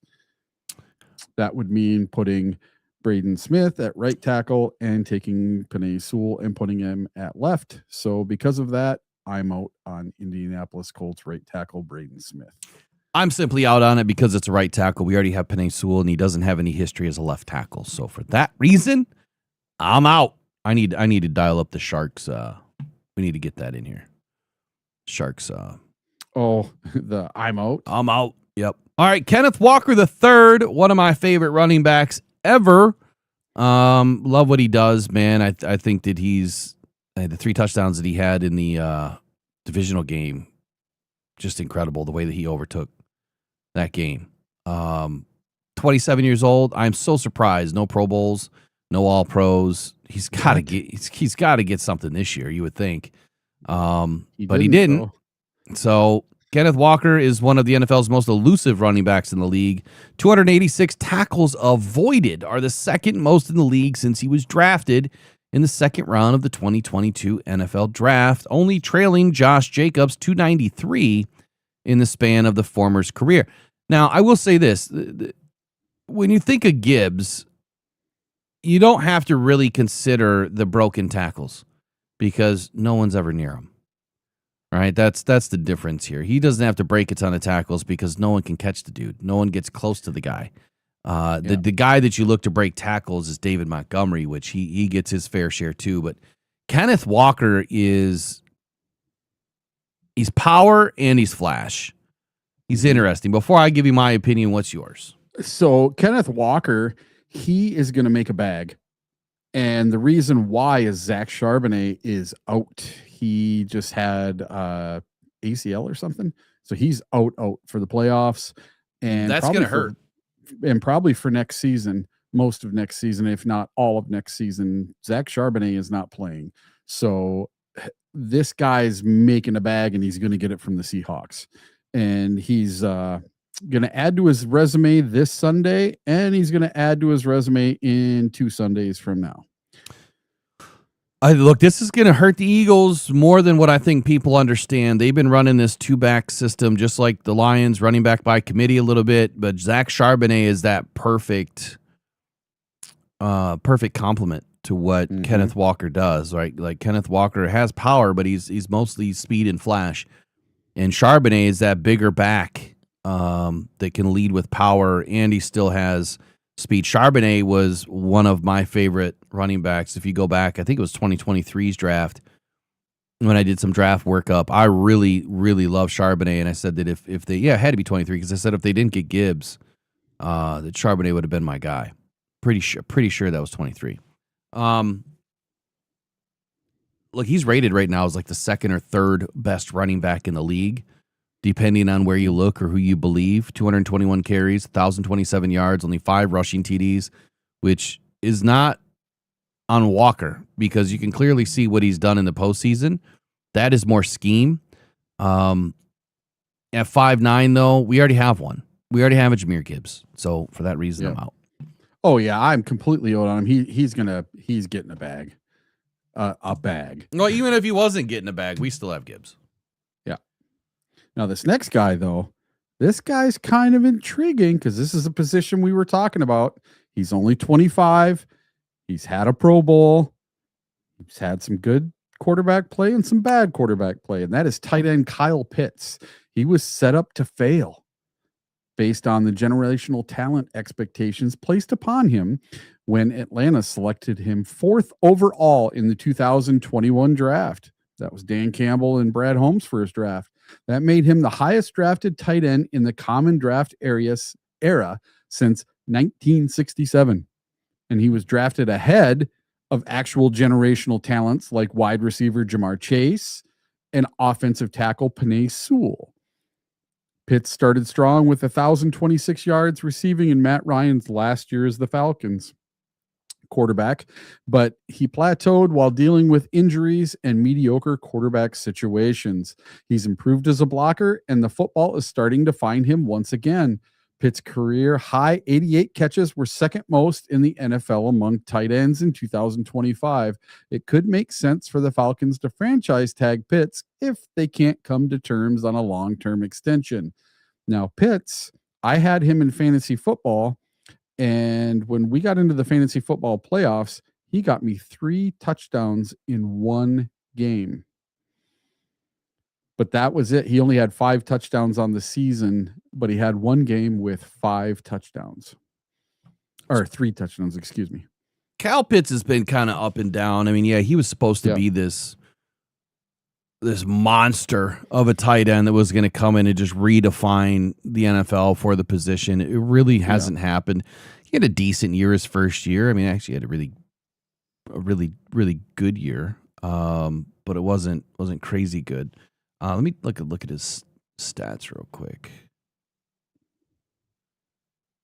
Would I like him in Detroit? Sure, but he's going to cost too much. Is he? For Detroit, I think he costs too much. Trying to whittle this down by just regular season stats here. So in 2024, he had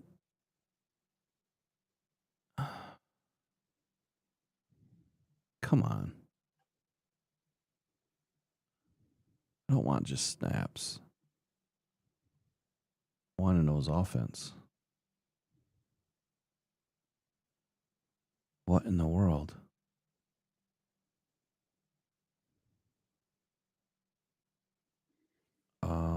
Yeah, Robbie says Pitts would thrive here in Detroit with Goff and St. Brown. I think he would. Yeah, I think he would too. I'm not so sure that he's going to get a huge bag. No, I don't think he's getting the huge bag, but because of his name and because he came on late in the season, he had 88 catches this year. You know, he had his best year as a pro basically this year, and showed that he isn't the bust everybody was making him out to be. Okay, so I had his years flip-flopped. For some reason, I was looking at 22, but his rookie season, he came out firing 1,026 yards. I mean, he was the Sam Laporta before Sam Laporta, right? Yep. He was going to push for that record-breaking season, and then he fell off in 22, 356 yards. Kept creeping his way back in, 667, 602, and then 928. So when you look at the overall football player that he is, what is he averaging? You know, who can he be inside an offense that is potentially going to be using a lot more, 3 tight end sets? I think that Kyle Pitts would be a great pickup for the Lions, especially looking at what we need. How much is he going to get paid? Yeah, fit 100%. Cost, I just don't know. Because I think that's a situation where tight ends are commanding a little bit more money. They're a little more premium. So you might see some tight ends get some money this free agency. And there's a few more of them coming up in this list as well. I'm almost there. So he's ending his 5th-year option with the Falcons, which was about 10.88, 11 million all in, we'll call it, fully guaranteed. The only way he's going to stay in Atlanta right now is if they were to franchise tag him. And if they did that, I believe that number creeps up quite a bit, which would make more sense to just re-sign him. Right now, he is expected to land somewhere between 13 and 16 million a year. Yeah. And I guess when you look at the Lions situation, I'm going to apply the same methodology here that I would to anybody else. The Lions can absolutely create $140 million worth of cap space. They could. All they would have to do is restructure 3 deals. Unlikely that that's going to happen. Even if they were to get half of what they can get out of Goff, that is $20 million. If they get a little bit out of St. Brown, call it $5 million. And if they walk away from Decker in Glasgow, that adds another neighborhood of 20 million, I think, this year, maybe a little bit more. But let's just say that they can add 50 million plus the cash injection from the league year transition. That's 80. The 19 that they're going to roll over, you're looking at 99. The -5 that we're starting with, you're down to 94. You sign your rookies, you're down to 80. If they had $80 million to play with this year, Brad's going to keep 20 and roll it over to the next year, which means 60 million is what you have to play with. You have to sign a couple of players. You're going to have to give out some signing bonuses, which the good news is you're walking that over 5 seasons. The Lions can absolutely bring in a couple of big names. Kyle Pitts in his first year, his minimum base salary could be in that $4 million range by the time it's all said and done, because you're going to give him a signing bonus and he'll be comfortable with that for his first year. And then you tread him out over the next couple of seasons, you backload the deal, then you off him in 2 or 3 seasons. Or 3 seasons, 3 to 4 seasons. You're just going to have to get rid of him. If the Lions are to bring him in for three at 45, I wouldn't be mad. I wouldn't be mad at all. I think that he would flourish. And Lions fans, do not be surprised if on day one of free agency, the first thing Brad goes out and does is get a tight end. Would not surprise me one bit if that's the first thing he goes after. All right, your favorite guy, Malik Willis. Malik Willis, he is headed to the Miami Dolphins because the defensive coordinator, Jeff Hafley of the Green Bay Packers, is now the head coach of the Miami Dolphins. And Eric, what's his name? Eric Jones, whatever, from Green Bay is now the GM of the Dolphins to go with Hafley down there in Miami. So the 2 former Packers are going to bring in their favorite Malik Willis because Jeff Hafley had all sorts of awesome things to say about Malik Willis. He's 26 years old. He has 0 Pro Bowls, 0 all pros. And I remember when he was coming out in the draft, I remember listening to, I can't remember his name now. And there was a lot of fans that wanted us to draft Malik Willis. And he was saying that Malik was going to be a bust. And he went to Tennessee and he was a bust in Tennessee. He was horrible and ended up getting traded to the Green Bay Packers and had a resurgence in the Packers, but we've only had a very tiny little slice of this guy, right? He's only filled in last year and this year for Jordan Love when Jordan Love was injured, 2-3 games max. So for me, I would be out on Malik Willis. I believe he's going to go to the Miami Dolphins. You got to give me a couple of seconds here. We're going to take a brief break. I got to take this phone call. Or otherwise, Eric, you can continue going through the list. I'll just listen in the back end. What do you want to do? Take a break? Yeah. We'll just take a break, or you want to go through it? No, I'll keep going. All right. So we're going to go up next to the Denver Broncos defensive tackle, John Franklin Myers. Now, we may be in the market for another defensive tackle because DJ Reader is going to be a free agent, and we may or may not bring him back. John Franklin Myers, he's 29 years old, so a little younger than DJ Reader. 0 Pro Bowls, 0 All Pros, and he is playing this Sunday, so you guys can all take a look at him playing against the Patriots this Sunday.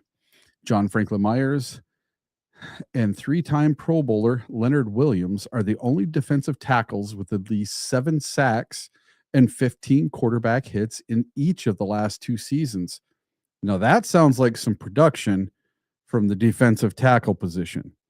He is impactful against both the run and the pass, and his handwork in tandem with his motor help him win off the line of scrimmage. The question with Franklin Myers is how much the production comes from playing next to two high-level edge rushers like Nick Bonito and Jonathan Cooper.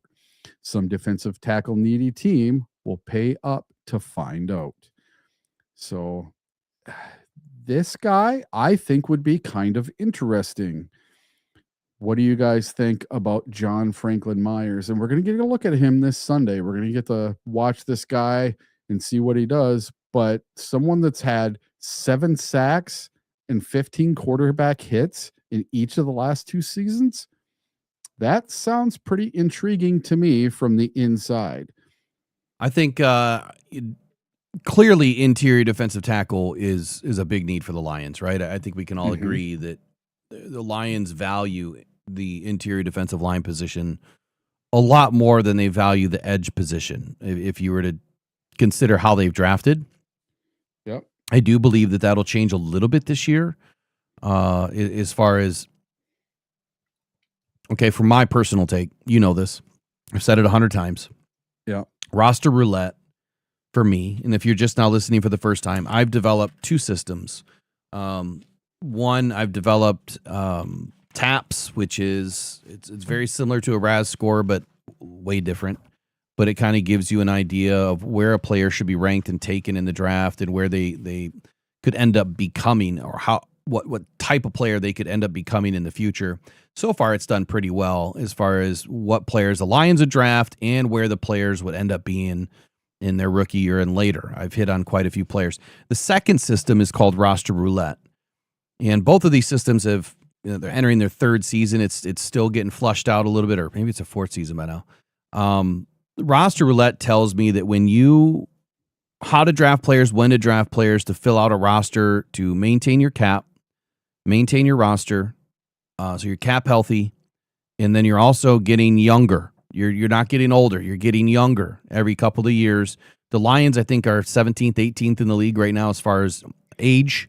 They'll get a little bit younger this year, one with the draft, but I think that intentionally you're going to have some players that are falling off. They're a little bit older, like Taylor Decker and Graham Glasgow.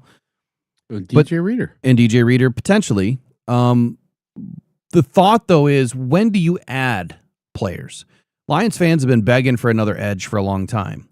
And the reason why I believe, if my roster roulette is correct, the reason why they haven't is that you add an edge in the draft when and if the edge that you drafted before ends up being a pretty damn good football player like Aiden Hutchinson, and you have to extend them to a massive deal.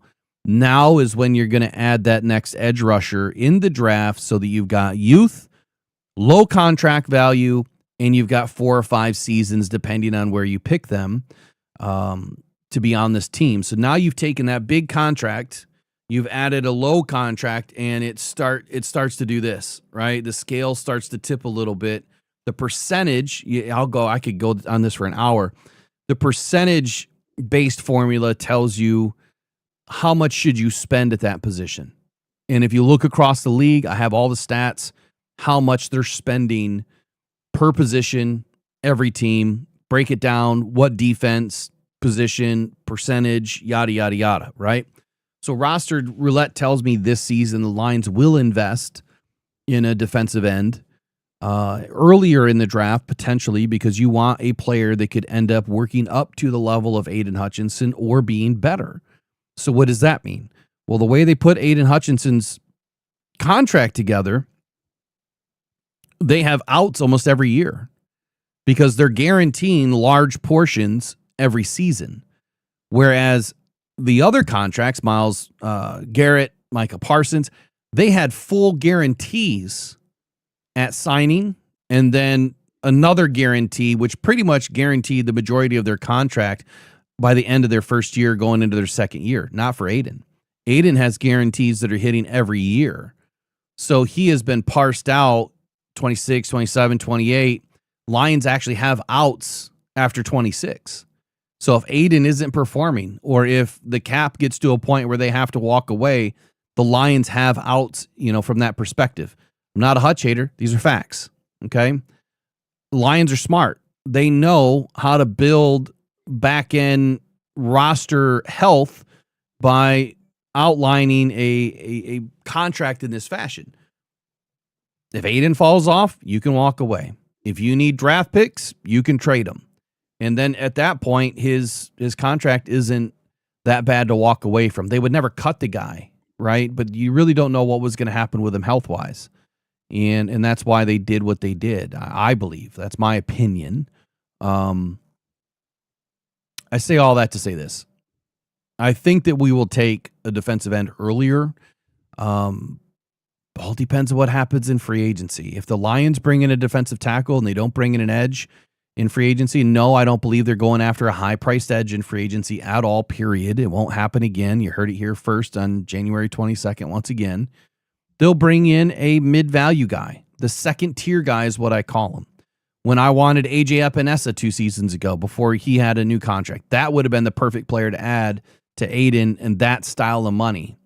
The Andrew Van Ginkels plays in a different system, doesn't really fit. But the $10 million that he was getting, that I predicted he would get, that's the kind of money you would bring in for your second defensive end when you've signed a guy like Aiden. A first-round draft pick would kind of be in that same boat, right? Would be in that $10 million range in his first season or whatever, depending on how they lay out the contract. So, again, I say all that to say that if the Lions don't take a defensive end in free agency, that they probably will do it early in the draft.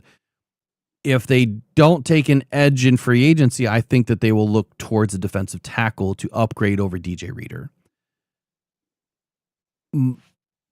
29 years old, John Frank Lemeyers, great defensive tackle. I don't see it. I just don't because of the age. I'd rather keep DJ Reader than replace him with a guy that's the same age. What was your take on it? Were you yes or no on him? On Franklin Myers? Yeah. Yes. Big time. Let's see what he's due to get. Because I think we need to get a little younger than DJ Reader. That's you're talking months difference. Yeah, but to me, DJ Reader just never got over the injuries that he had. What do you mean? He's just never. I don't know. He just doesn't seem like. Well, let me ask you this: what are you expecting out of DJ Reader that he didn't do? To be more disruptive in the backfield. That's not that's not what he does. Pushing this guy through more. That's not what he's ever I know done. he's a run stopper. Yeah, he's triple teamed the most out of anybody in the league. That's what he does. He eats up double and triples. That's what your nose tackle is meant to do, is to eat up the doubles and the triples in the 4-2, 4-3 scheme. But in the second half of the season, our run game stoppage was really, really horrible. And I think I'm going to kick it over to the secondary. I mean, that your guys on the outside, that's not defensive end typically, depending on where the play is, but your nickel and your safeties that are, coming up into the box, but definitely your corners. They're responsible typically for the outside runs where we were getting gashed. The interior stuff, nobody really did much on us. But we did let a little bit more through, I think, on the off tackle runs. But John Frank Lemeyers, if you want someone that's a little bit more disruptive, I don't know that. Let me look at his. You want somebody that would help free up. He had 8 sacks this year. Yeah. He had 42 pressures on the season. Wow. For an interior guy. Yeah, but what system is he in? Yeah, I don't know. 3-4. Okay. He's in a 3-4 system. He's not in a 4-3. And I'm not saying that he couldn't work out, but he is 6'4", 288. He is not a DJ Reader replacement. A DJ Reader replacement is going to be more of that 6'4", 330. Right? And that could be Tyleik Williams. I mean, Tyleik Williams was a nose tackle, but he also has pass rush upside. So if he stays lighter, he can be more of that pass rush style of defensive tackle that we're expecting him to be. And Tyleik Williams was getting into the backfield plenty. Mm-hmm. Well, maybe the Lions aren't going for a 1-for-1 replacement. Maybe they're going more smaller on the defensive tackle. I would only disagree with that because of the way that a 4-3 scheme is typically leveraged. You have, some lighter guys typically your defensive ends are doing the bulk of the work there. And then your linebackers. They're the ones that are typically the guys you want to see in the backfield. Your defensive tackles are there to stuff the run, eat the double teams, create some gaps.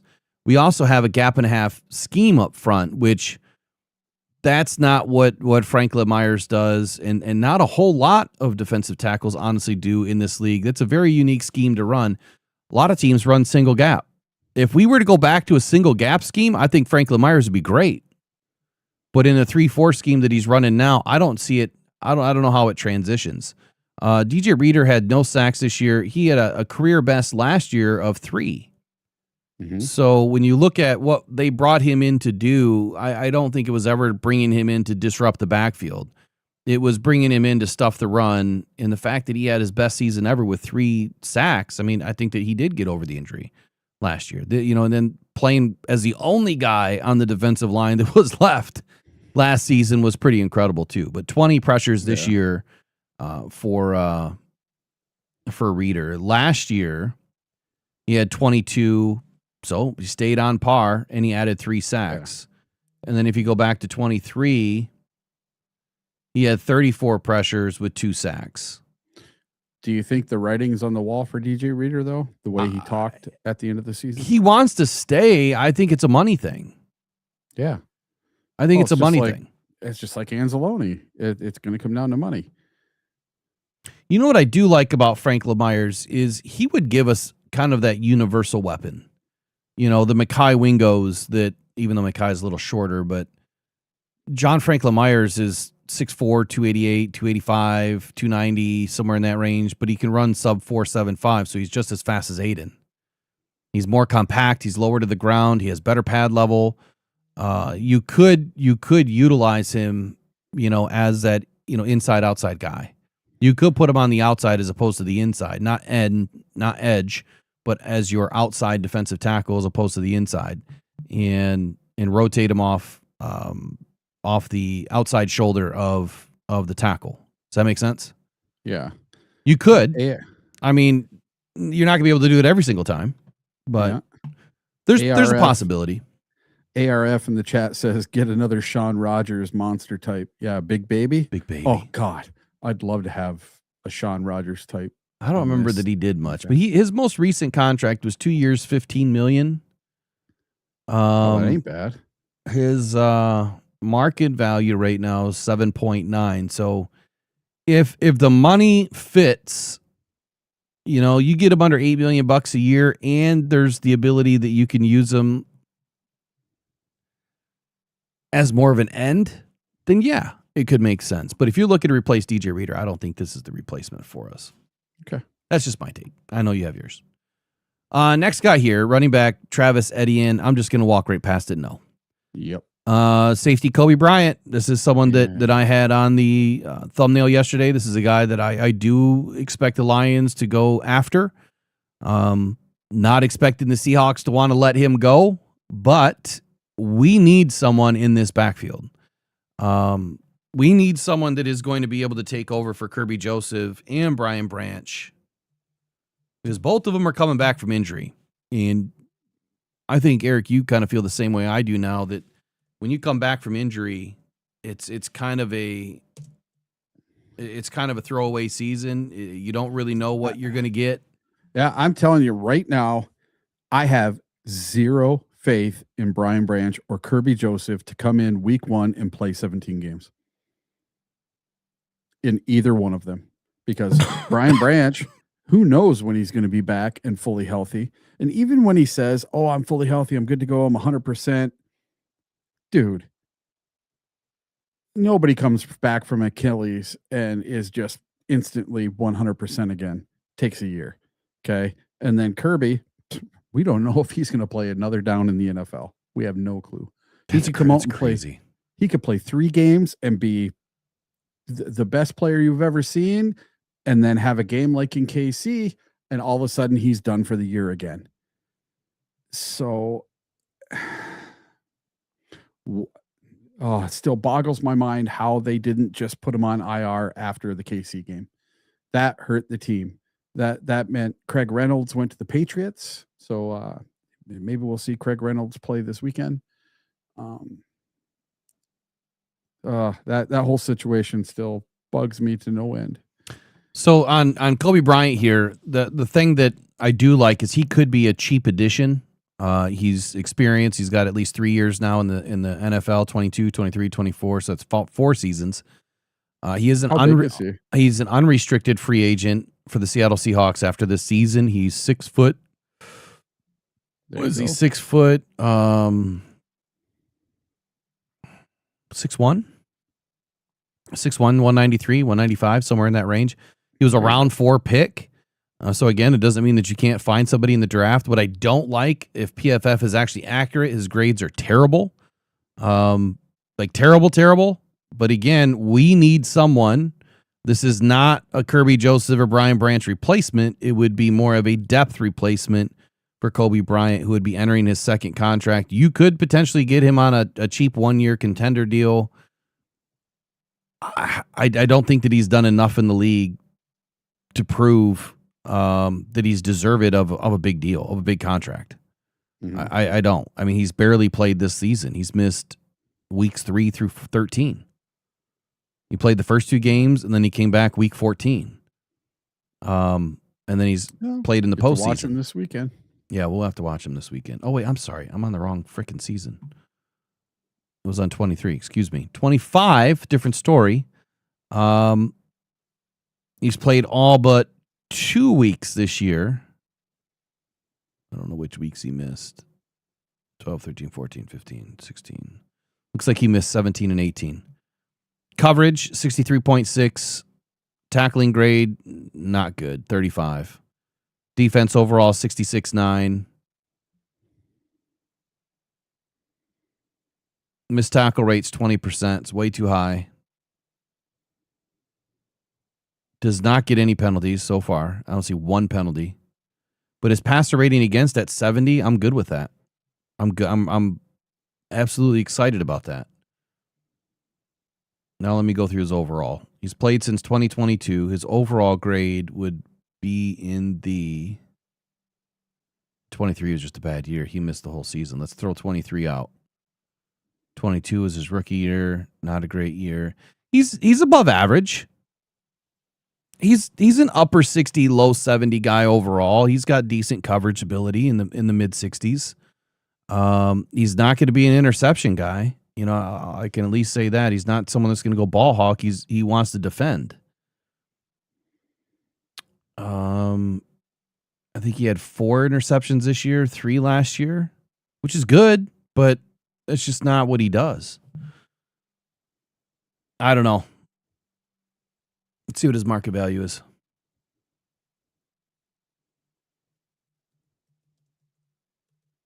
Man, every time I say the name Kobe Bryant, all I can really think about is the real Kobe Bryant. Yeah. I remember exactly where I was when that went down, man. My kids, we were in the basement. We were watching football, I believe. I believe it was on a Sunday. We were watching football. It might have been Saturday. We heard the news. This is the wrong Kobe Bryant. See, it's even pulling up the wrong one. That one's Colby, Colb, isn't it? No, Kobe. Oh. All right. Roster market valuation. Here we go. 10 mil. 10 mil. So it would be a savings. I mean, if you cut Kirby, let's just say you had to cut Kirby. If you cut Kirby, you're going to save, I don't know, $18 million this year. Something like that. Or $15 million or 13. I forget the number, but it's more than 10. So you'd save a few $1,000,000 if you had to sign a guy like this. It would be an absolute wash.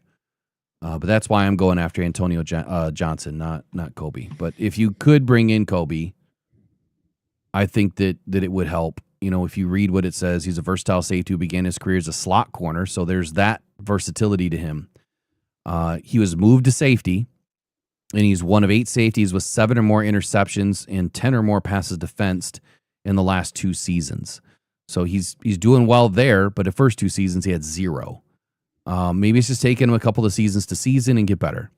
Kirby Joseph, Xavier McKinney, Kalen Books. He's in good crowd. He could likely fetch around $15 million in an average per year salary on the open market. OTC has him at 10.2. So if it's anywhere in between there, it would be a savings. How about guard David Edwards? He's 28 years old. No Pro Bowls, no All Pros. The Buffalo Bills guard David Edwards is Pro Football Focus's 15th highest graded pass blocking guard with a 73 pass blocking grade. He's sturdy in pass protection. Once he anchors down, it's hard to get him to budge. An above average offensive lineman becoming a free agent is rarity these days. So Edwards could potentially get close to 20 million average per year salary. Because of that, I'm out. I don't know that we need another guard. I think we have plenty of guards. We do need some depth. My plan for the Lions, which is probably not their plan, is Mahogany is the left guard right now. Ratledge is the right guard. You find a center. You find a left tackle. Miles Frazier is going to have to duke it out with Mahogany, and I think Mahogany will win. And Miles Frazier just becomes instant backup, which you have one of the best backups in the league. Giovanni Manu is not your left tackle. I think that he's a backup. I think he'll be your swing tackle, and he will be instantly one of the best swing tackles in the league based on size, speed alone. I still have to see it. I'm not going to blow hot air and it's not all roses, rainbows, and sunshine here. Manu has to get out there and still prove it. However, I think that he is that sleeping giant that we're waiting to see awaken here in 2026. Wide receiver Rashid Shaheed, man, he had a pretty exciting play over the weekend. First punt return for a touchdown in the divisional round, and it was at home or kickoff return. Excuse me. Yeah, and it was at home for the Seattle Seahawks. Pretty incredible play. Dude's lightning quick. He could be your replacement for Khalif. Yep. What do you think? I think he's going to want too much money. I mean, he's had 2 Pro Bowls, one in 2023 and this year in 2025. In 2023, he was also an All-Pro. So I don't know. What did they give up to get him?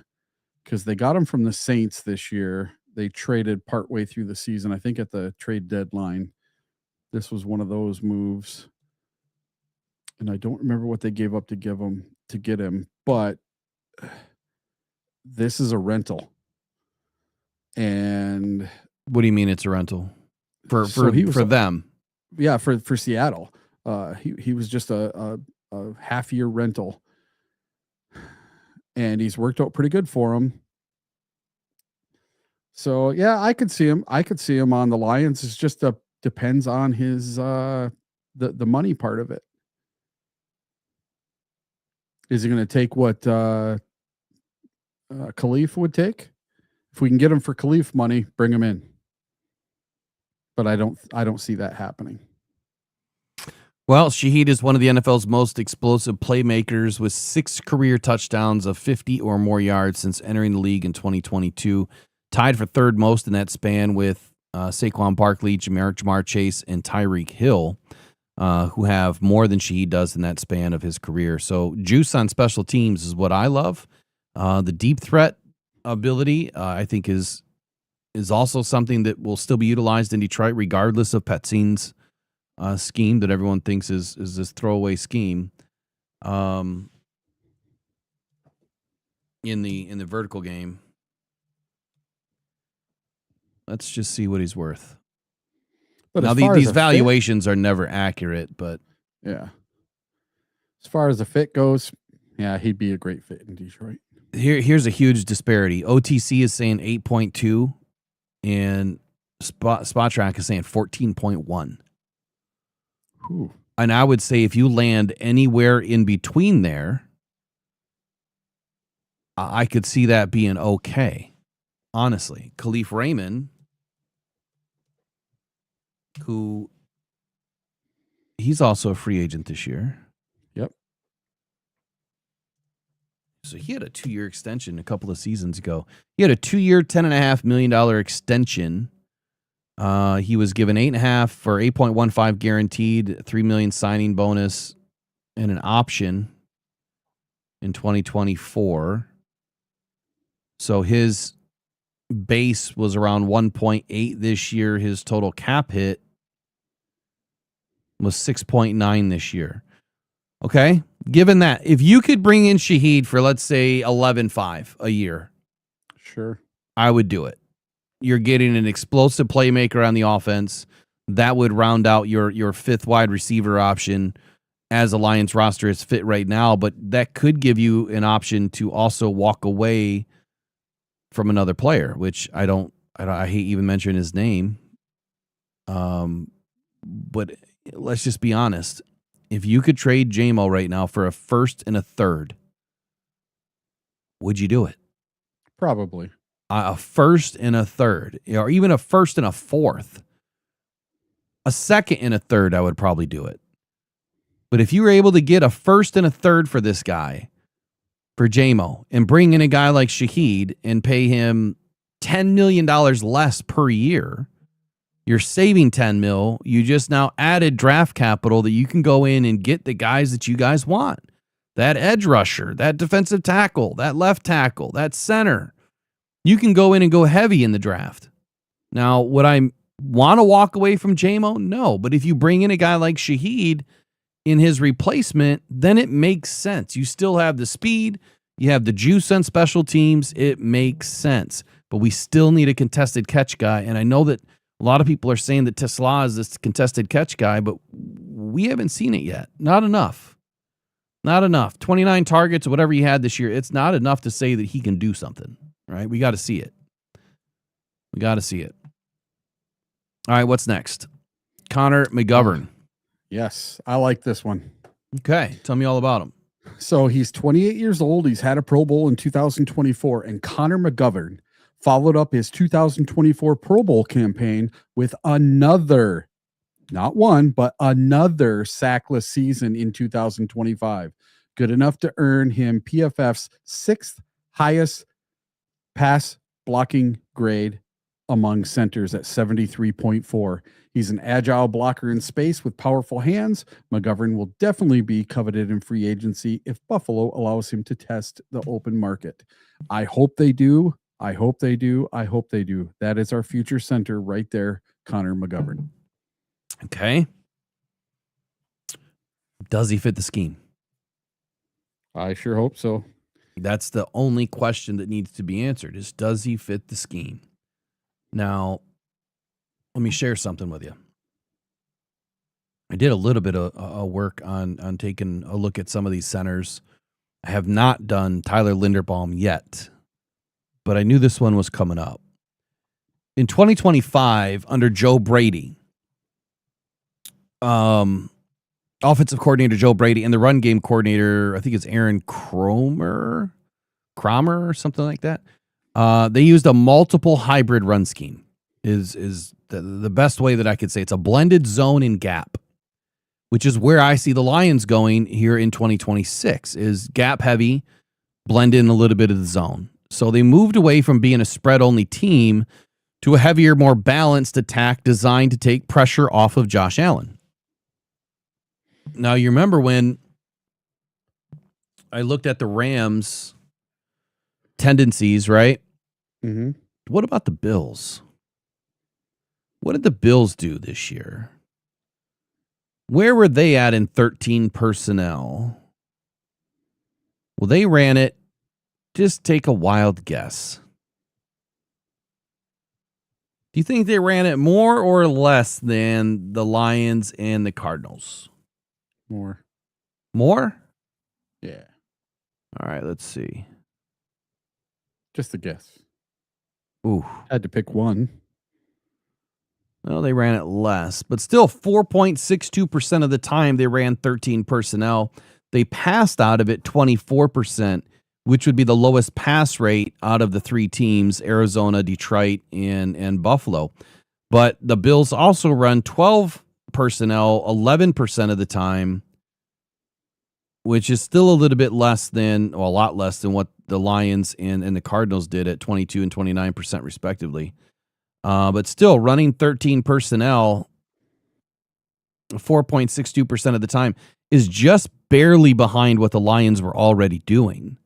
When I take a look at 21 or 12 personnel, that is where Buffalo kind of takes the cake. They run 21 personnel more and 22 personnel more than anyone. And I'm wondering how much of that the Lions are going to do. I don't see a ton of 21, 22, which, Eric, you and I both have been wanting to see more two-back systems. And the Lions are just not doing it. They even in 2025, they ran 22 personnel the least amount of times of anyone in the league.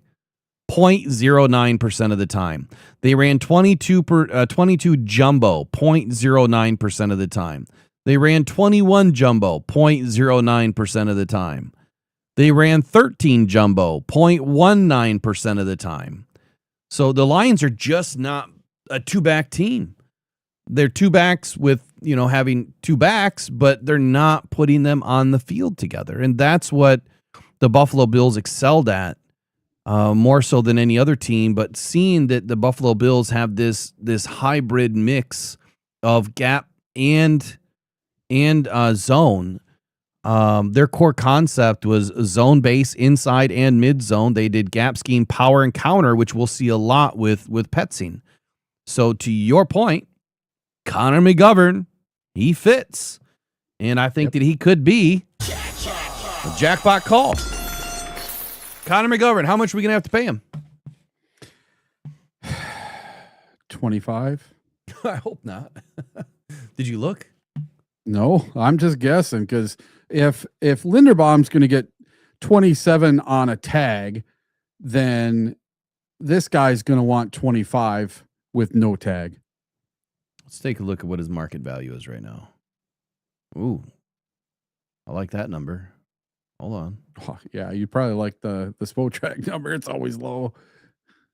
Hold on here. Spotrac's always really low or really high. Yeah, that's why I do my own work, man. I look at who they're comparing them to, and then I go and look around the league. 17 for McGovern. God, sign him tomorrow. Yeah, sign him to a 4-year contract. That's what SpotTrack is saying is 16.3, and OTC. I got to enter the premium here. I got to sign in. Damn it. Am I signed in? I can't tell. We got a little over halfway today. Time is it? Shit, it's 11. It's almost 11. Yeah, I'm gonna have to get going soon. I don't see it. I don't see how much OTC is saying. But we'll just stick with the same numbers. He's going to be anywhere between 18 and 22, probably.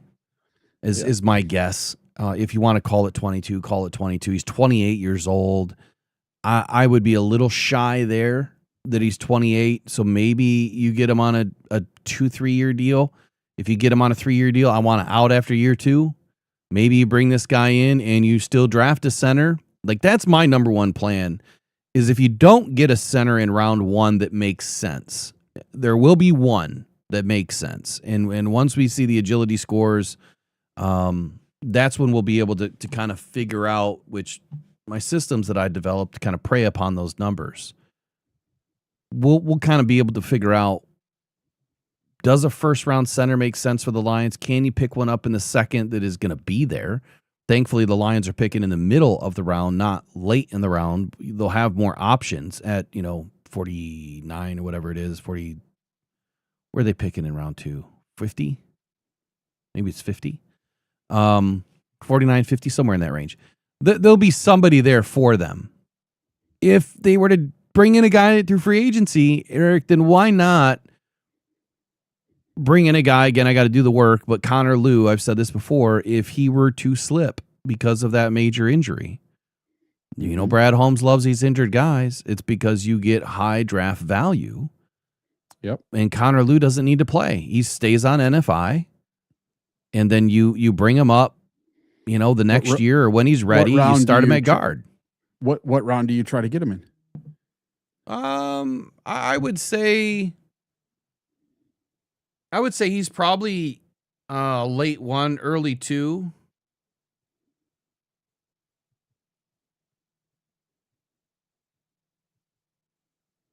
Well, if he's injured, you're not going to be able to see what he can do at the combine. I haven't tracked his injury progress, but I think he's out for a while. Yep. Here, let me just look it up real quick. Because didn't that just happen in the playoffs or something?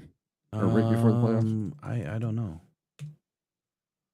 He tore his ACL. Let's see, when did he tear his ACL?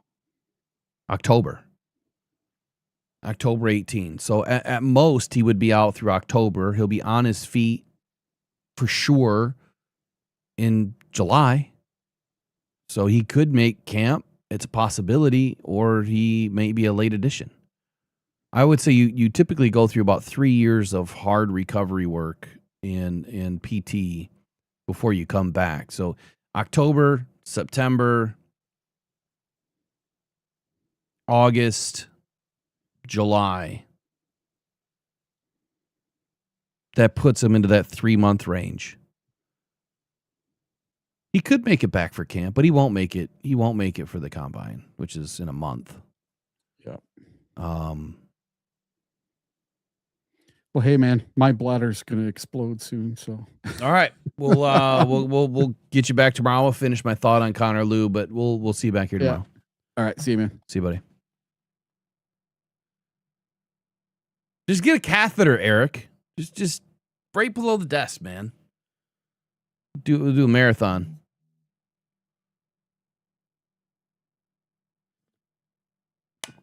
All right, so on Lou, I have to do some research. Let me do some notes here. What videos do we want after talking about this today? Any of these players you guys want videos on? Connor Liu for sure. I already did a write-up on Slaughter, but let's do the video on Slaughter. We'll stick with centers. What about any left tackles? Anybody? An adult diaper.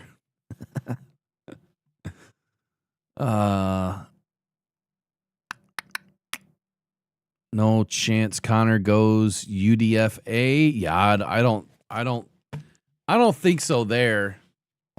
He's too good, man. Was that a question or a statement? Whether it was or wasn't, I don't think he goes UDFA. I couldn't imagine that big of a slip just because he's coming back from an injury. When you look at his ability, though, I mean, I do like it. The question is, what type of scheme can he run when he's healthy? He won't be able to work out for teams ahead of the draft. We know that.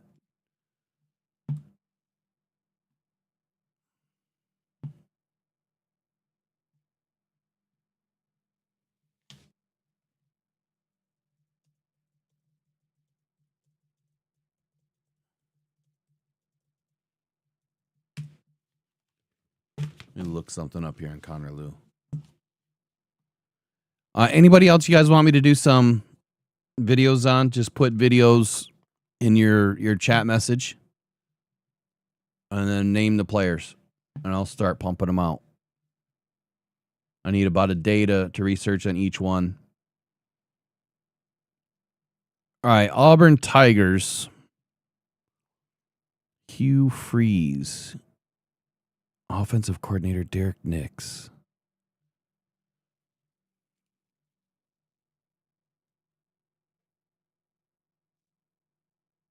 Okay. I'll figure that out today.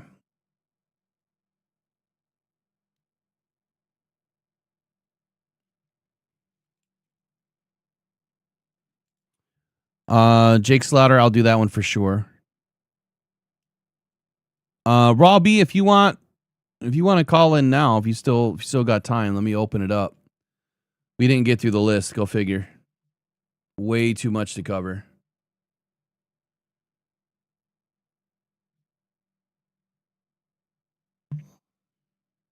Let me get all this stuff off my screen.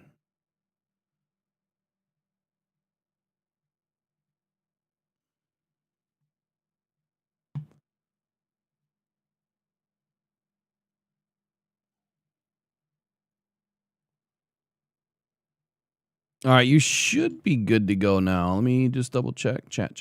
Yeah, you should be good to go to call in now. Robbie, if you want to give it a ring.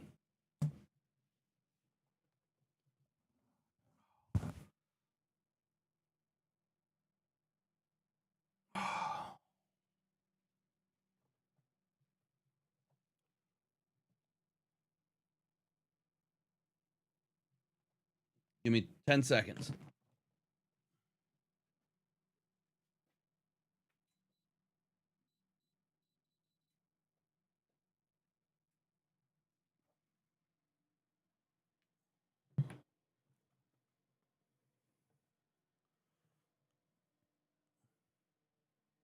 I'm good to go for another 15 minutes, Raw. I'll be all right. I don't have much going on today.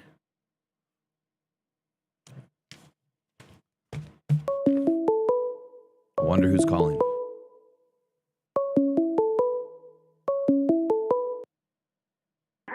All right. Good morning, Nick. How are you? Good, yourself, sir. I'm doing good. I'm glad you can hear me because everything that I fixed Yes. means that it should be working. All righty. All right. What's on your mind, man? Glad you got all that sorted out, man. All right. Let's just start with a hot one. Oh. I said trade JMO if you can get good draft picks and bring in a guy like Shaheed that fixes two problems for you. You get It actually doesn't. So let me interrupt you right there. All right. So we've had JMO on this team for 3 years. He's been playing for 2. He's been working with Goff and developing his feet, incorporating different routes that require not just speed, but footwork. Shaheed is not a technical wide receiver. His routes are predicated on running in space, quickness, and speed to create separation. You could say that about JMO, but we know JMO's been working on his feet with Jared Goff. He's getting more technical. Shaheed is not a technical wide receiver. Is not a good fit with Jared Goff because we know Jared Goff is a timing passer. You need to be where you got to be in order for him to get you the ball. And if you're not, it's a tipped pass or it's an interception. That is not a good fit for Jared Goff, bringing in Shaheed, in my opinion. The reason why Tom Kennedy was so successful when St. Brown got injured is he wasn't the fastest guy on the field. Tom Kennedy is not a quick wide receiver. However, he's a technical wide receiver, and he's where he needs to be, which is why he's maintained his spot on this roster for the last 3 years as well. I would disagree with that. I think JMO's maintained his roster spot because he was drafted in the first round and it had to work. That's why he's maintained his roster spot. I'm not talking about JMO. I'm talking about Tom Kennedy. Tom Kennedy is a technical wide receiver. He's where he needs to be. But what does that in comparison to Shaheed? Well, I thought we were technical wide yeah, we're talking about the JMO trade and bringing in somebody like Shaheed though. So why wouldn't you do that? Why doesn't that fix any problems? It doesn't fix any problems because JMO's been working with Jared Goff. They've developed a bit of a chemistry. JMO's feet are developing. He's becoming a more sound and technical route runner. You want to take him away and bring in somebody who's not a technically sound route runner, who just has quickness and speed. Jared Goff is a technical thrower. He's going to throw to a spot, and you got to be there. You need your feet to get you there, not necessarily the speed. JMO's been developing that for the last 3 years with Jared Goff. I get that, but you got to remove. Well, let's remove Jared Goff from the equation because when we talk about an independent evaluation of a receiver, you have to remove any other quarterback or coach or OC or scheme or any of that. When J-Mo came into this, he had terrible route running ability. He had a very limited route tree, and that was very evident in year one. He didn't know the playbook. And then in year two, he was having a little bit better connection with Jared Goff. I get it. He had 1,000 yards, but that doesn't excite me. What excites me is someone that is able to get open, that creates separation, and J-Mo is not creating separation. So the speed, the footwork is what develops separation. Would you agree? And the speed is secondary, Yes. but the footwork is what creates Yes. separation. And J-Mo Yes. is one of the worst receivers in the league right now at separation. Amon-Ra St. Brown has way better separation than J-Mo does, and it's not even close. And he's not fast, but he is very technical. He's very good at what he does. That is, I know you want to remove Jared Goff from the conversation, but in this instance, you can't. Well, no, it's not Jared Goff. It's Jared Goff is just, that's the style quarterback he is. Well, no, I would say this. Jared Goff depends on you being technical with your landmark. And in the timing and rhythm style of an offense that the Lions have and will continue to use, you're expected to be on this spot at this moment. And if you're not there, I'm looking past you. I've already gone to my progression. You're not there. I have to look to number 3 now or number 4 or whatever. And that is why J-Mo was getting less and less targets, because he was not getting to his landmark, whereas Amon-Ra St. Brown, extremely technical, smart, always on his landmark. A few times this year, there was some miscommunications with him and Jared Goff. But Jared is expected to throw that ball to a spot, not to a receiver. And when he throws to the spot, the receiver's supposed to be there. J-Mo consistently missed his spot. What I see with Shaheed, so you can match speed for speed. Shaheed is a 4.34. J-Mo hasn't been tested since he had the injury. Prior to that, he was right in the same neighborhood, about 4.3. So we won't miss any speed. We won't miss the go and post. We won't miss the deep ball tracking, which J-Mo had issues with deep ball tracking earlier. He doesn't as much now, but they're not throwing that style of a pass anymore. It's more of the post pattern that is a crossfield post pattern, not the over-the-shoulder pattern that he has a lot of trouble with. Shaheed doesn't have trouble with that. Route development, I think that when you counter what J-Mo's been able to do and where he's, you like you say, you've been training with Goff and trying to work on it, I see us using more of that stop and comeback and the horizontal routes, the crossers and the drags that this scheme is going to use a lot more. That's what Shaheed's good at. His route tree is developed for that style of an offense. J-Mo is more of the deep ball and freelancing. That's why J-Mo gets in trouble, because he freelances. And look, I'm not saying I'm not saying. Well, we know he freelances. We know 100% that he freelances. That's what he did at Bama. We know Shaheed freelances. No. I know J-Mo does. We had someone on that explained everything about Jameson Williams at his time in Alabama, probably a year ago or 2 years ago, and the freelancing issue was the problem. That's why Jared and him had some big disconnect. My biggest issue though, Raw, is not so much about keeping J-Mo. Like, I think he's a great wide receiver. I think he's going to do just fine. But I'm looking at money, $27 million that's going to be coming up soon. I'm looking at you're still developing, and it hasn't exploded yet for J-Mo. And you're entering, what is it? You're going to be year 4 this year, right? Year 4 for J-Mo, or year 5? Where are we at? He came in 22, right? This will be the end of his. This will be his 5th year season, right? This is the end of his 3rd active playing season, and he was injured the first year, so this is the end of year 4. Yeah, so he's entering year 5. So he's had 3 playing seasons, and we're still developing. He's had 2 good seasons that should have been way better. You're paying him number 1 money. He should be able to be a number 1 receiver. and he should be able to take over a game. I think he is the number one wide receiver, and I think this year's stats you can't really focus too much on just because of the system that was brought in for him to run.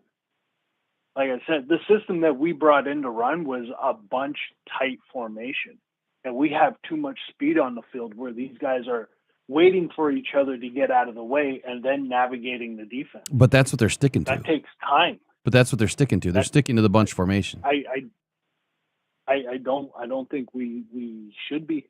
Well, whether we should be or not, we are. More of a spread. Yeah, but whether we should be or not, we are, though, because that's what Petzine's offense is. You wouldn't bring him in to run spread when his scheme is 13 personnel, 12 personnel. He does use 11 personnel at a high rate, but it is not all spread. It is all condensed. And it's for a reason, though. They utilize the condensed formations to get you into the boundary. A lot of what All 22 was saying yesterday is they utilize the condensed formations to get you into the boundary where you're matching up speed on the bigger guys. Because if you're going in with 13 personnel and you only have one wide receiver on the field, who's going to be on the field more? Amon-Ra St. Brown or J-Mo when you're in 13? Amon-Ra St. Brown, right? I don't think that J-Mo is going to take his snaps at all. So when you do get into 12 personnel, yeah, then J-Mo would probably be on the field. When you get into 11 personnel, absolutely he'll be on the field. When I look at a guy that is trying to take over a couple of positions for the NFL or for the Lions, Shaheed would settle us up at punt and kick. So we don't need Khalif anymore. You're saving over $10-12 million a year by signing him to a deal that is half as much as J-Mo's. And you could probably get a first and a third for J-Mo. Now, I'm not saying I want him gone. I'm just saying these are the ideas that would go through my head as a GM when I'm looking at how do I fix my team? How do I fix my cap? How do I make us, more frugal, but at the same time competitive? And Shaheed can do everything that J-Mo can do. He's not any bigger than J-Mo, so he's not going to go get contested catches. But if we're talking about contested catches, J-Mo just said it himself. He was not strong enough. He was getting bodied. He was not able to navigate and fight through the contested routes. And if we're sticking to that system, that concerns me.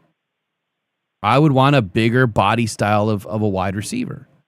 J-Mo's just not going to be he's not going to magically put on 30 pounds of muscle and still be the same receiver. Rashid Shaheed, he's what? 5'11"? Yeah, he's not a big receiver. He's small. He's probably 185, 6 foot, somewhere in that range. J-Mo 6'2". Yeah, So this is not a right 1-for-1 comparison at all. It's not. That's not what this is. What it is trading a player that you can get a lot of draft cap for, and then bringing in a player that can settle up punt, kick, as well as being a slot merchant, just like Amon-Ra St. Brown inside of the Petzine scheme. It's not comparing Shaheed to J-Mo at all. They're polar opposite players. If I want to bring in another player to take over for J-Mo, that's where I'm bringing in Pickens. And again, it's not that I want Pickens' attitude and problems. I want that style of a player, someone that is developed at contested catches. That's when I bring up a player. I'm not saying that Shaheed is better than J-Mo. That's not it. I'm looking at how can we get better, get rid of Khalif Raymond, get rid of Tom Kennedy, right? You bring in a guy that can do everything that they can do and more for the price of both of them combined. That to me is a great way to make your team better. And then J-Mo can help you get more draft picks so we can get that edge. So we can get that DT. We can get that left tackle early in the draft. That's all I'm throwing out there. But you wanted to call in, so you run away with it. You tell me. I understand that trying to maximize the value of players on the roster to improve the roster. Get that aspect. You said a lot there, so it's going to be hard to speak on everything you just said. Okay, I got it. So I'm going to chip away slowly at it, and I'm going to try and make sense of what I'm getting at. So Brad and Dan Brad and Dan Campbell brought in a new OC. Last year, the old OC wasn't working. Proof is in the pudding. The condensed and tight formations didn't work with this offense. Yes, we were top 3 in the league, but we were top 3 in the league based off the playmakers' abilities after the ball's in their hands, not what they were able to do on the field before they got the ball. Okay? So you want to make the team better. You're bringing in a new OC. I saw Arizona in the few games I watched there. I saw Arizona run a lot of different spread options. I seen them 3 wide receivers to one side. I seen them with 4 wide receivers on the field and a tight end. Trey McBride was an absolute animal in catching the ball and creating yak. The difference in this situation is when you're bringing in an OC, you're bringing in an OC to fit what the team already has because we're already so close. Yes and no. You're not bringing in an OC and then molding the team around what the OC has, especially since we already have the talented roster. Yes and no to that, because you're bringing in an OC that can fit what your offense can do, yes, but it has to fit more than just your receivers and your quarterback. It has to fit the offensive line. The biggest fit with Petzing is what our offensive line does. We have always been more of a gap style of a running team, and that's what he's bringing. You can still mesh the 11 personnel that we run because they also ran 11 personnel at a high rate, like 47%. We ran it at 58%.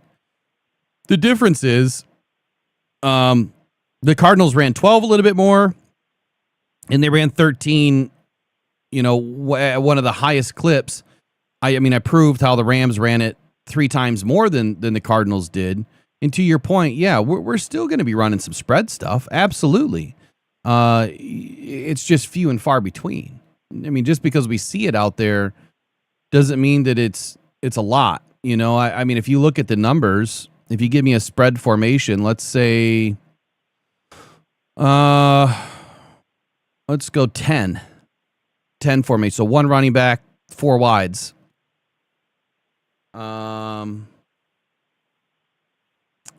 Arizona ran it 1.7% of the time. The Lions ran it 1.5% of the time. 10 jumbo, And then if you go to 10, the Lions ran it 0.47% of the time. The Cardinals ran it, where is it? 10.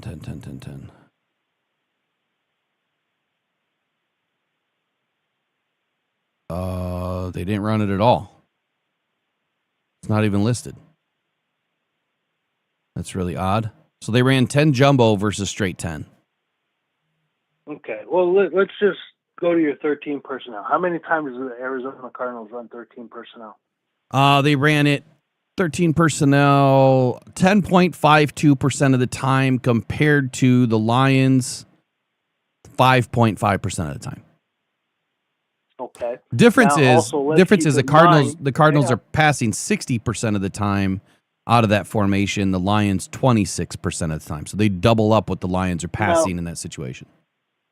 Now, there's a little more in depth. You got to look at the numbers than just reading the literal percentage, because you got to look at the number of offensive plays the Cardinals ran throughout the course of the season to get that 10%. Then you got to look at the number of offensive plays Detroit ran to get to that 5%. Okay, so which one do you want me to focus on? Either or. No, which personnel grouping do you want me to focus on for those numbers? 13? The 13% is fine. All right, so the Lions ran 13 personnel 58 times. The Cardinals ran 13 personnel 113 times.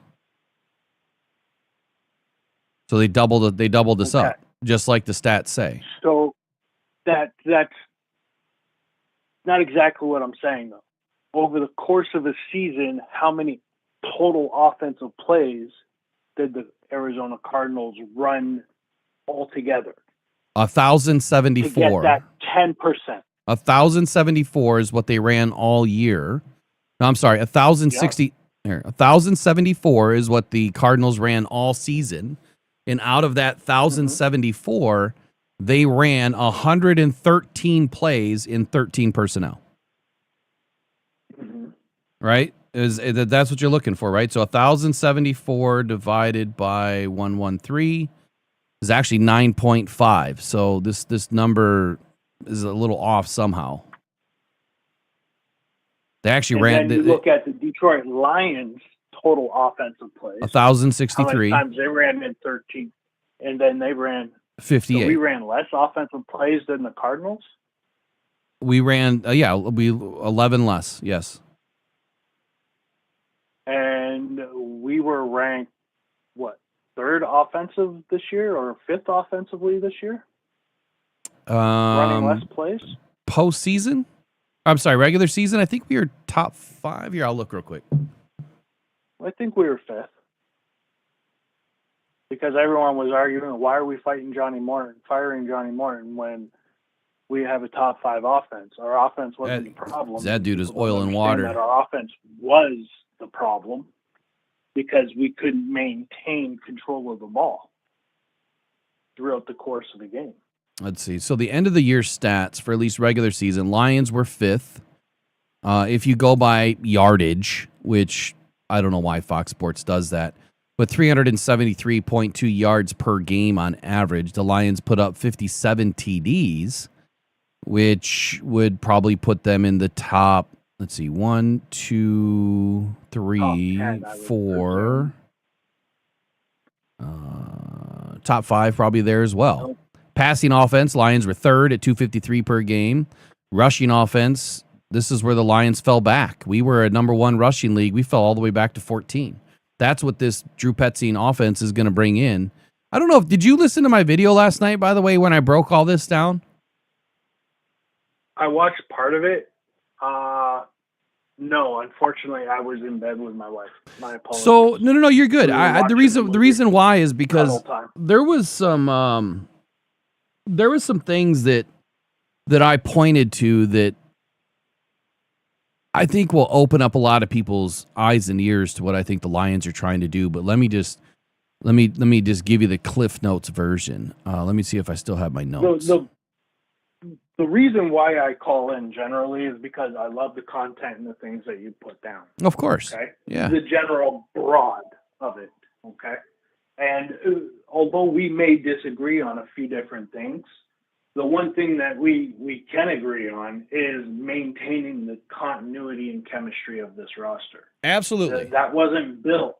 That wasn't built in a season or two. This has been convolting. I can't say that word. Sorry.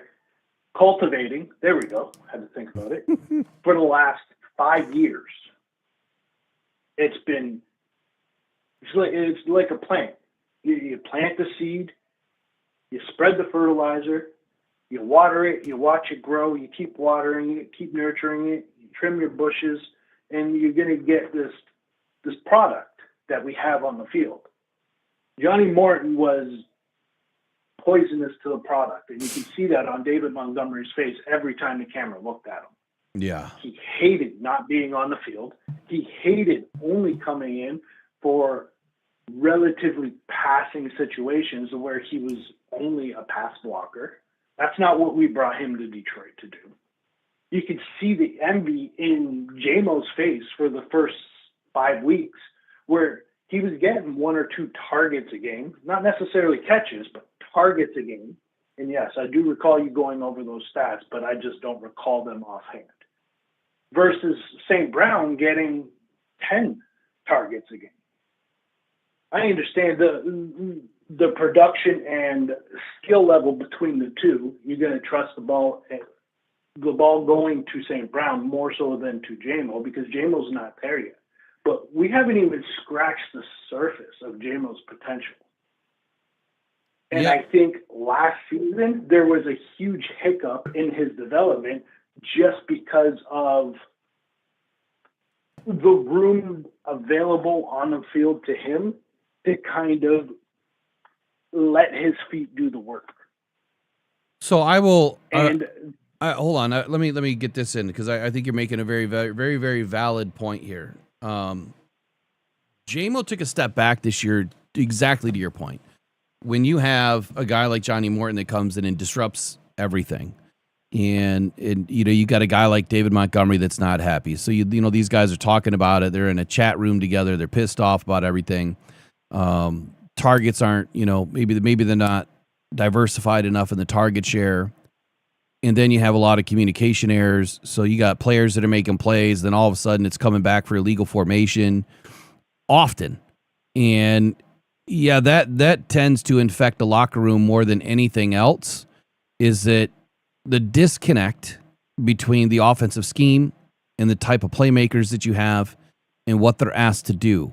I think last season, Raw, not to change the subject, but I think last season, Dan Campbell was trying to just bring somebody in that he felt could bridge the gap between what Ben Johnson was doing and what the Lions still wanted to do and transition to this West Coast gap scheme style of a run game, even though we were more we were more zone this last year too than we were gap. And it wasn't working. But I saw the transition. Now that when you go back and you look at the tape, the bunch formations that you and I both didn't like were not making sense because of the way that they were calling the plays. And who they were leveraging on those plays didn't add up. Because we're thinking, man, they should be spreading this out a little bit. J-Mo should be out wide a little bit more, utilize his speed, get behind those DBs, throw the ball up, and they just weren't doing it.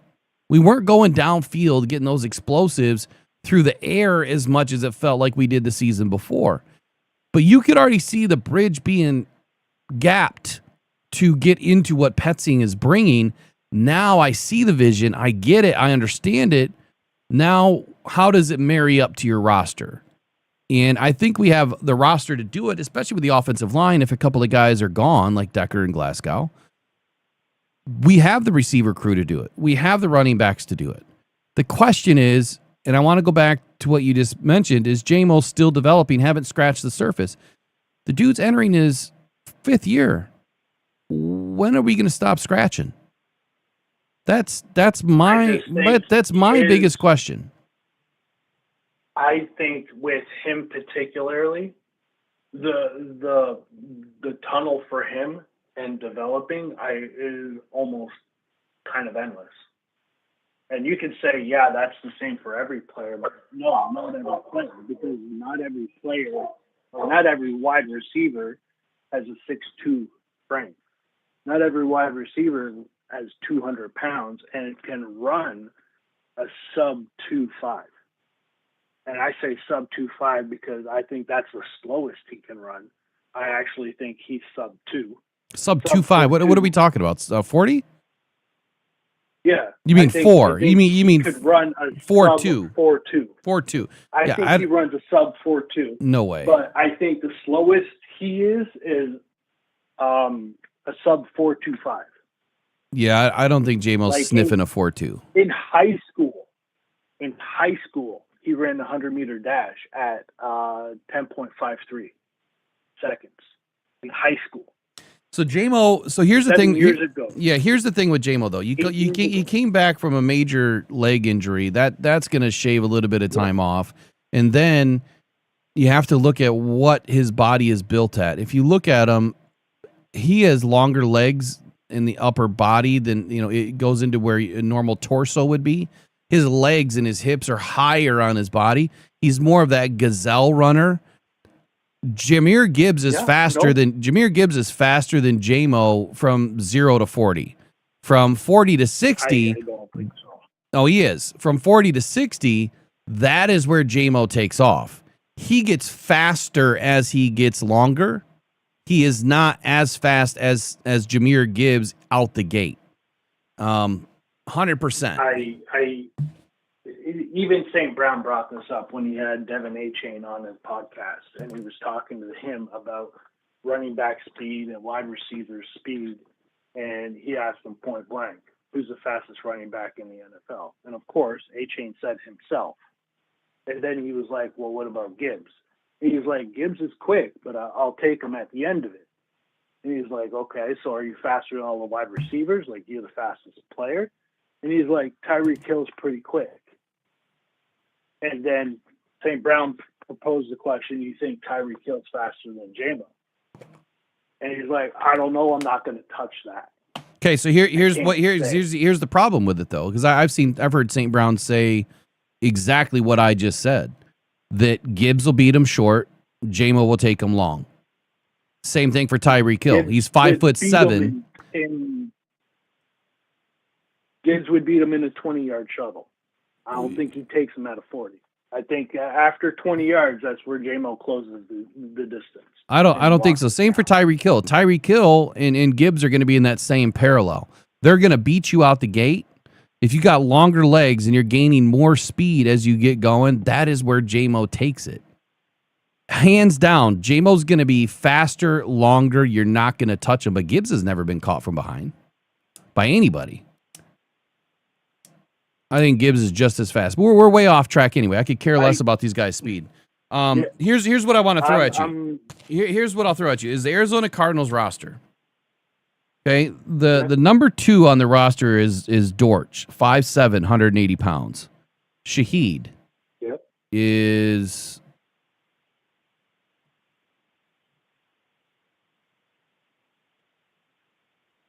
cut out there. I'm sorry. Sorry, yeah, Shaheed is 6 foot 180.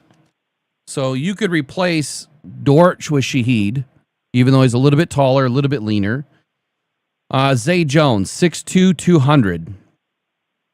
Harrison is 6'3", 220.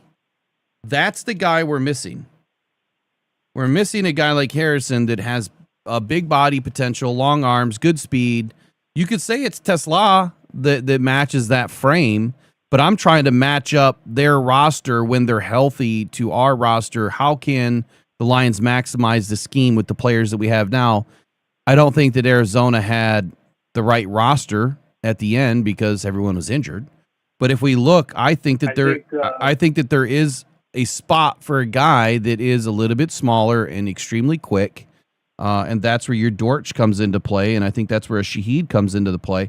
But if you look at everybody else, Weaver, Wilson, Brooks, they're all 6'1", 6'2", 213, 205. Weaver, who doesn't play, smallest guy on the squad, 6'1", 185, comparably to all the other big guys. So what I see is bigger bodies.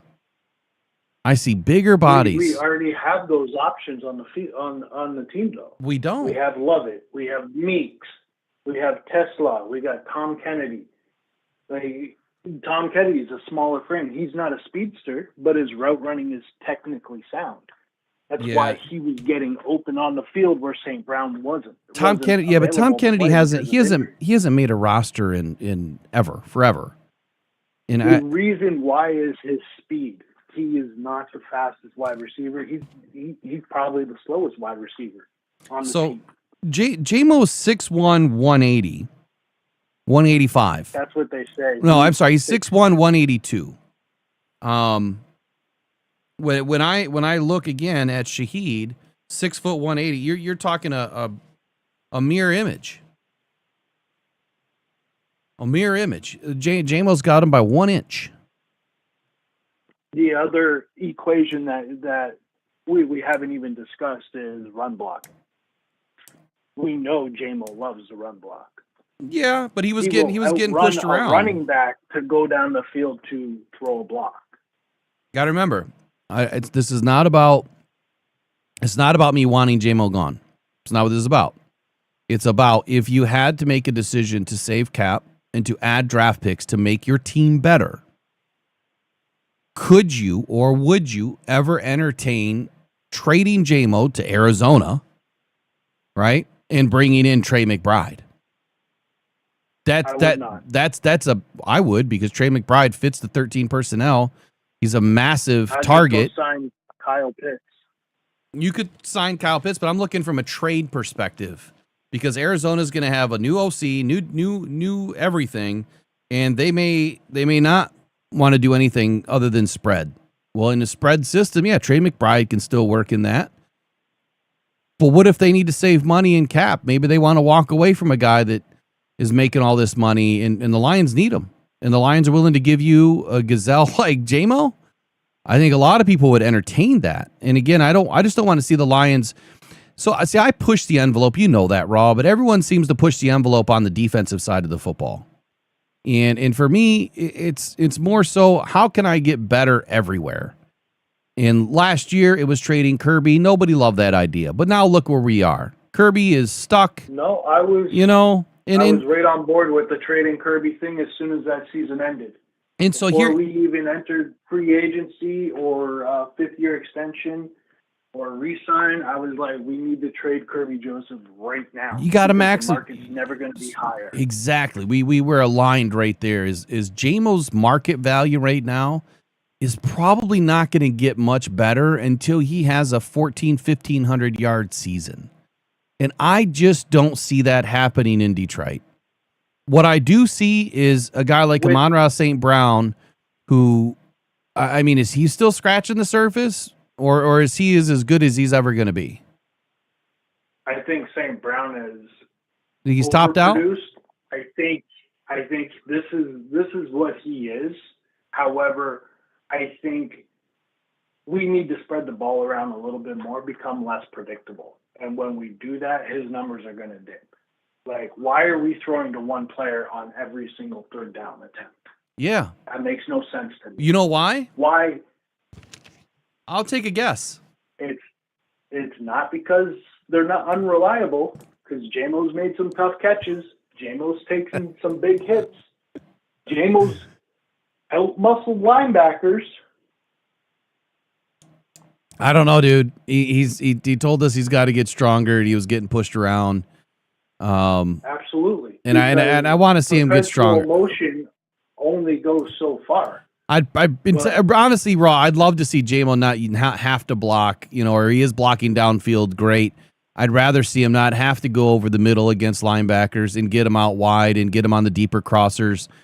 But unfortunately, the Lions, I feel, are from the old school, and they're expecting every guy to be versatile, every guy to do more than what they really should be doing. And if that's the way that they're going to play the game, I think that they have to go after some guys that can already do that, or you just need to let these guys do what they do. Either we let JMO go out there and eat and get downfield and get some of these deep crossers and post patterns and fades, whatever, get him into the end zone early from the 30-yard line out, or you've got to figure out a way to maximize his potential, and that could be with a trade. Unfortunately, the best game. I want to win a Super Bowl, dude, and we need draft picks. The best games JMO had last year was when St. Brown was injured. Well, of course, he's going to get more targets. Predicated on getting someone the ball, and he was the option. Yeah. So why can't he get that volume of targets when St. Brown's on the field? And I'll go with trust. When you have to force feed somebody, I think when you force feed and you have no other option on the field other than Jamison Williams because St. Brown is out, he is now your number one. He needs to produce, and it's going to happen, right? But teams can also take that away from you. I don't remember which games those were. Do you remember which games those were? It would have been around week 8 to week 12, I believe, when St. Brown went down. Does Tom Kennedy start getting more involved in the mix? I'll also circle this back around to the offensive coordinator, because right from week 1 to week 6, we saw Gibbs and St. Brown. That was basically our entire offense. You sprinkle in a little bit of Laporta, you sprinkle in a little bit of JMO. The entire offense went through Gibbs and St. Brown, except for that one explosive game that David Montgomery had against the Ravens, because Gibbs couldn't get anything going against that defense. But David Montgomery was running through arm tackles, cutting up field, getting lateral. That's the style. Like, I think this team is more dependent on a zone power running team. And Ben Johnson brought in the zone concept to our O-line for run blocking, and the guys adapted to it really, really well, and they were very efficient. We had tackles pulling inside, getting upfield, one-on-one on linebackers, and there was holes for days. Not that Montgomery needed that much space to run, but there was holes for days. We need to go back to a very unpredictable, balanced attack to where I'd like to see Gibbs and Jamo and St. Brown getting on average 8 targets a game. You sprinkle in a tight end with about 5 or 6 targets a game. Then you got your running backs who get 3 to 4 targets a game. With a complementary running game between David Montgomery and Gibbs, whoever's having the hotter hand, running the ball 60% of the time, and whoever's running a little cold, running the ball 40% of the time. That's what our offense was great at in 2023 and 2024. 2024, we had a historic offense. Top 5 offense all time, or top 6 offense all time. Like, those numbers just don't happen by accident. That was a cultivating thing that was nursed into production. Yeah, so I get and you. So everybody loved it. yeah, so hold on here. Yeah, what you're kind of talking about is, if I heard you correctly, it was you want the Lions to go back to being more spread and more zone in the run game. Power zone. Right? Yeah, it's not happening though. Like, we just brought in an OC. We didn't have the O-line to do it this year. We didn't have the O-line to do it this year. That's because this Or O-line. last year, sorry. Yeah, this O-line is set up for what we just brought in. I think that's the reason why. Let me. I don't want to pivot too far, but I guess what I'll say is, if we keep thinking that we need to go back to something, in my opinion, we're going to be highly disappointed this year because the Lions are evolving. They're moving into a different system. We should never go back. We should only be looking to go forward. Like you brought up the point that, do you want to have an offense like the Rams? And 84% of the people said yes. And I said no. And the reason why is because I don't want an offense like the Rams. I want an offense better than the Rams. Okay, I get that. That's the semantics of it. The point was the Rams. The reason why I asked that is because the Rams are able to make Puka Nacua one of the best receivers ever. And they're able to do whatever they want in the pass game for the most part. They open up huge lanes against most teams in the run game and are able to marry it up to the pass. But they were doing that, Raw, through 13 personnel. That's why I said that. That's why I prefaced it that way, that I wanted to break brains for a minute and say, okay, you want a better offense than what we just saw out of the Lions. You would expect that you want to have an offense that's as good, if not better, than Matthew Stafford, who had an incredible season, number 1 offense this year, all-pro season. They did it out of 13 personnel, and that's what Drew Petzing is bringing to the Detroit Lions this year. That was the whole narrative around that question. It's not about being better than the Rams. It's not about personnel. Huh? They did it out of 13 personnel because they left tight ends in one-on-one matchups, and there's very few quarterbacks in this league that is going to throw a 50-50 ball to their man. Like, there's no separation on those routes. Look at the catch Kobe Parkinson had against the Bears. He wasn't separated.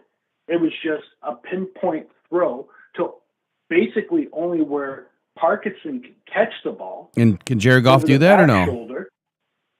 Jared Goff can do that. Exactly. However, Jared Goff doesn't need to do that. Well, because we have the players on this team that can operate and get separation. Well, I would argue against that because in a different manner. Our wide receivers aren't as physical. St. Brown is physical. Tesla will probably become a more physical option. Laporta is a physical option.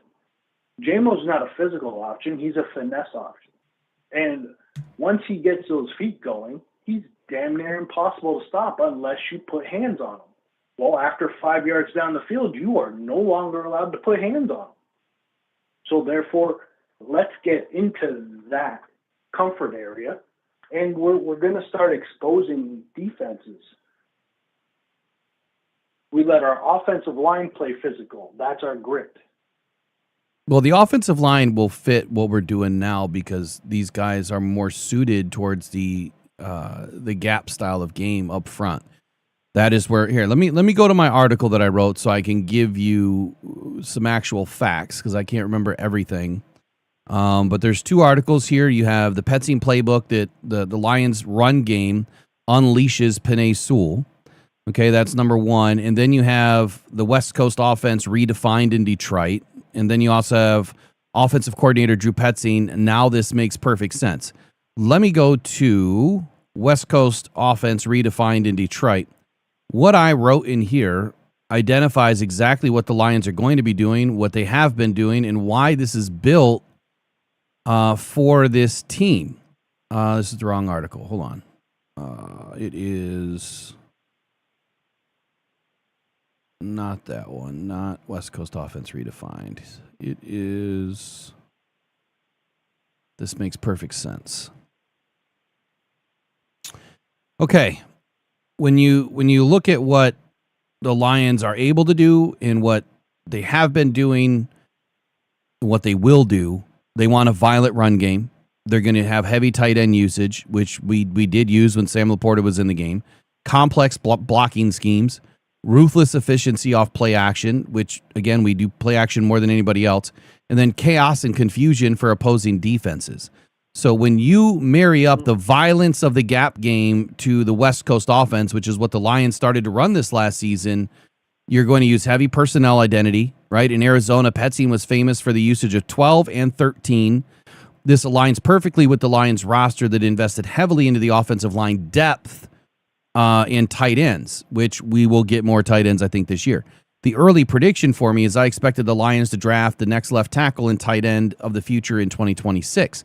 But the run game continuity, the Lions do not want to become a finesse passing team, which I think kind of what you're describing is a finesse passing team. In 23, Petzing's Cardinals finished second in the NFL in rushing average, 5 yards a carry, and 4th in total rushing yards. He achieved this with a roster that was far less talented than Detroit's, and he understands what to do to protect a quarterback. His complex protection schemes are going to give Jared Goff way more time and ability to survey the field and get the ball to where it needs to go. But you have to be able to bludgeon that defensive front, and they do that through the run game. The play action candy that Petzing's system relies on is marrying the run to the pass because he runs the ball so effectively from under center. Whereas the Lions, every time we were under center, you could just tell we were running the ball. But now you're not really going to know what's going on because you're marrying them. You're making everything look the same. And what I mean by that is when you're here, I got to switch to a different article here. Hold on. Here we go. I get the concept that you're let me tell you about the offensive line, though. Let me just tell you about the offensive line and what it does and what these big 3 gap runs do. So the Lions are going to run power, which is a staple in Petzing's system. The backside guard is going to pull around to lead the hole or lead through the hole, and then everyone else blocks down to kind of create that wall. It's the most physical style of run play in the game, the power. The counter or misdirection, the offense is going to step one way, faking a zone run, but 2 players using a guard and a tackle or guard, tackle, tight end, whatever, they pull back and then the other way. This forces linebackers to freeze, creates massive lanes for Jahmyr Gibbs to explode through. And then duo. We've been doing duo. That's the bully play. This is where power. This is power without the puller. The offensive line creates a massive double team on the defensive tackles, physically moving them backward into the linebackers. It forces the running back to read the middle linebacker. If the Mike steps left, the back cuts right, vice versa. You have the pin pull concept. This is the space creator. This is where if the defender is lined up directly over the offensive lineman, then that lineman blocks him, pins him in. If the defender is in the gap, then that lineman is going to pull around him. So I'm already defining what we need for offensive linemen. Athletic offensive linemen, not these big brawlers, that are only able to brawl, in the power game. We need guys that can move. This is where I think the guys like Penei Sewell getting out on the edge in full speed, this is where it unleashes him, because he's going to be able to do what he's really been here to do. Penei Sewell in pass pro is not great, but Penei Sewell in the run game is phenomenal. He's got the best run game PFF score in the history of PFF. Frank Ragnow is one of the best, most gifted athletes at the pin and pull. We need another center just like that. But when you marry the run to the pass, this is really what I wanted to explain. In a bad offense, a run play looks like a run, right? And a pass play looks like a pass. When you bring in this Petzing system and you start layering in all these concepts together, this is where the first 1 to 1.5 seconds of a play in play action has to look identical to duo or power. The linemen fire out with the same pad level, the quarterback uses the same footwork, and it starts to create conflict. The conflict is the linebackers don't know what the hell you're going to do. If they see a guard pull signaling run, he's going to step forward. He's going to fill that hole. And the rest of the defense is going to start collapsing in the box. But then by the time they realize it, Sam Laporta is now behind you, or Tesla is behind you, right? And now all Jared has to do is quick 2-step, boom, done. It's over. It's a 15-yard seam route. That's where this style of a run game, I know you want more zone, but the gap is where you're able to marry the run to the pass a little bit better. The zone. Well, that's what Ben Johnson was doing. Ben was doing zone. Pulling with the guard and the power. Yep. Instead of pulling with the guard with the power, he would pull with the tackles. And well, you use both. Yeah. Sewell. Yeah, you use both. You can use the backside guard, or you can use Penei Sewell.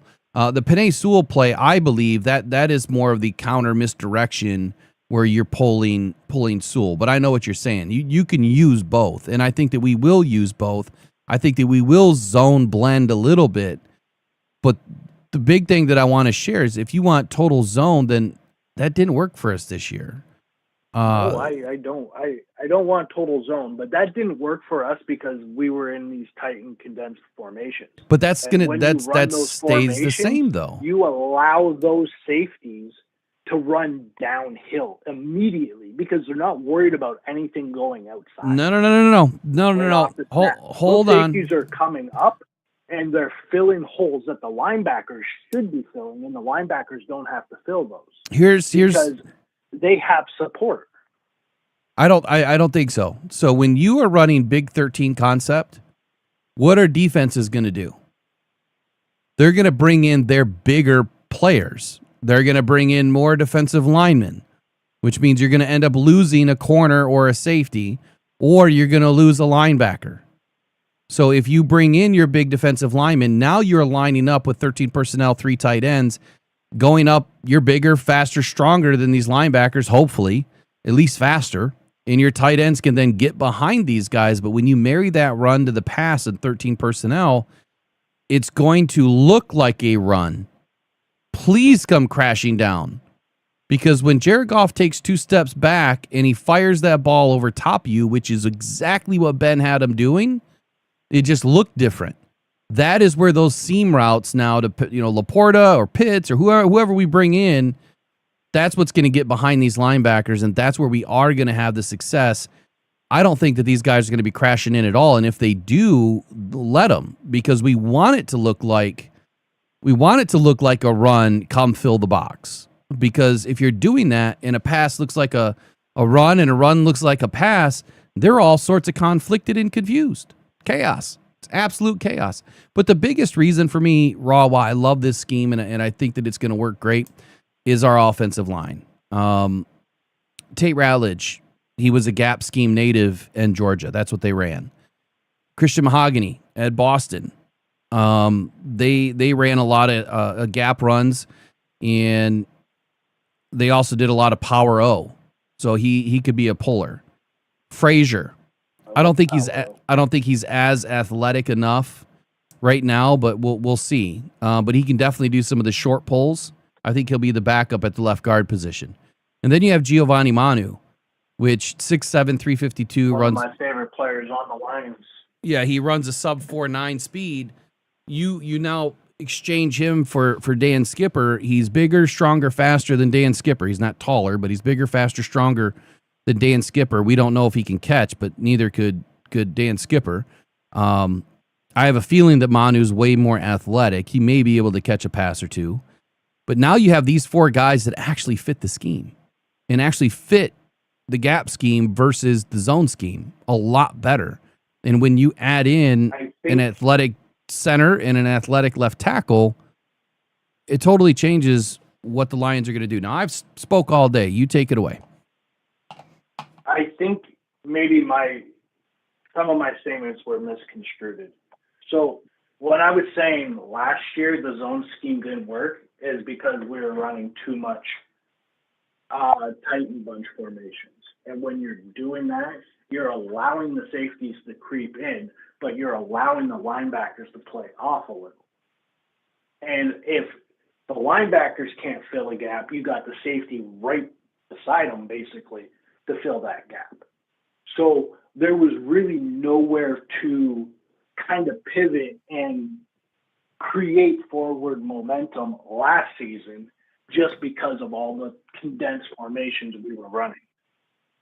This year, if we're in that same situation, 100%, I don't think the safeties are coming down as much just because of what we'll have available for us at tight end. I got you.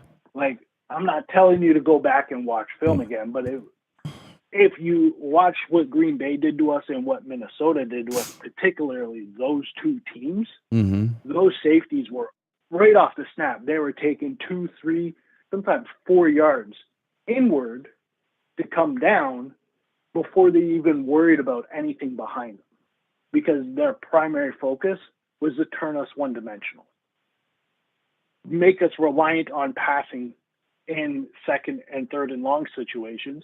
Not that we can't do it, it's just we're less likely to try and run so much, especially after the first and halfway through the second quarter, and we haven't amounted any sort of rushing attack, right? Then they can fall back and play a little more pass-heavy coverage, pin the heels back, rush Jared Goff, and get into his passing lanes and kind of disrupt the pass that way. If we're able to get in a couple of these tight ends, like you suggest, and we're running these 12 and 13 personnel situations where we have versatile tight ends who can run block a little bit, but are also athletic enough to get behind those linebackers and force those safeties to be flat-footed and get behind them and eventually turn into a big play. Those will keep those safeties back so they can't come in and help protect those linebackers on run-stopping plays. So I think ideally, I like what Frisker did this year when we brought him in. He's a Dan Campbell kind of tight end. He's a gritty player. He's not flashy, but he's gritty. I'd like him to come back as kind of like a run-blocking tight end with a little bit of pass-catching ability. And I don't think he'd be very expensive. I definitely like the idea of getting a Kyle Pitts, somebody who's very flashy and very athletic and a deep threat in his own right. Now, can he run block? He's gotten a little better this year. They were using him a little more at the end of the year versus at the beginning of the year. But I just like his ability to stretch the field from inside the formation on his own without drawing everybody in to kind of help expose the perimeter that way. So there's that option. Isaiah Likely is an option. However, I'm going to throw a name out there that maybe not a lot of people are big on. He kind of flashed out a little bit over the last 2 years, but there's a player by the name of Albert Okawanama. I can't say his last name. I call him Big O. He's very quick. He's very fast. He's more physical than you'd expect for a guy. He's more athletic than you would expect for a big guy like that. The only thing I don't know is how his run blocking is.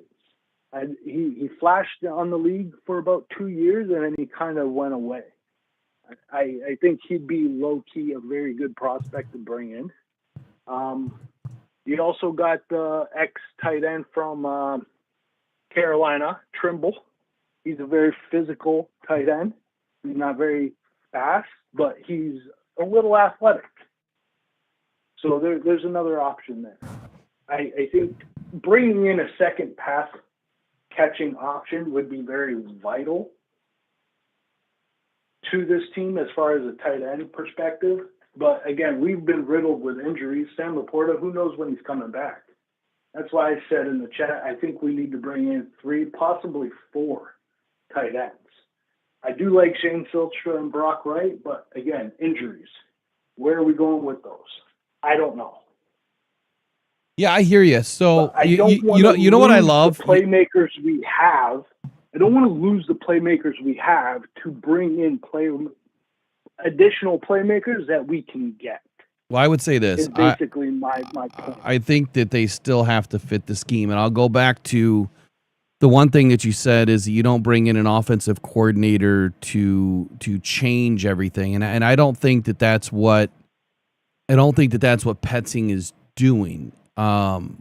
No, I don't think so either. I think that the evolution we took already this job because he likes what we have. You know, I think the evolution we already started to witness in 2025 is we are getting away from spread.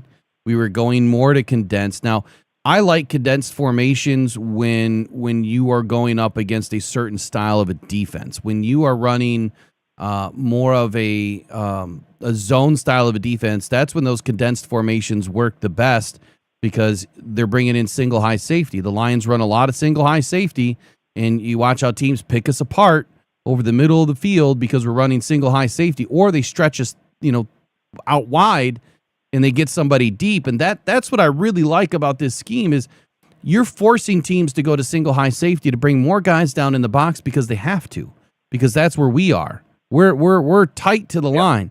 And so when you do that, and then you start thinking about, okay, we've got everybody in tight. You've got one safety over top. All I have to do is get one of my playmakers out into the boundary, leaking towards the sideline, and then make the turn.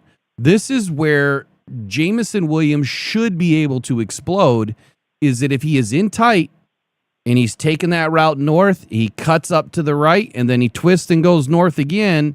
Not necessarily a double move. It's kind of a half-ass post fade.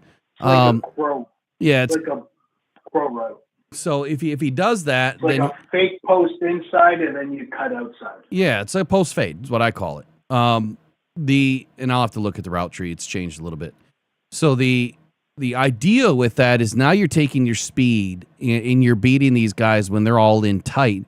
Everybody else might be going to the left. He might be the only one going to the right, or vice versa.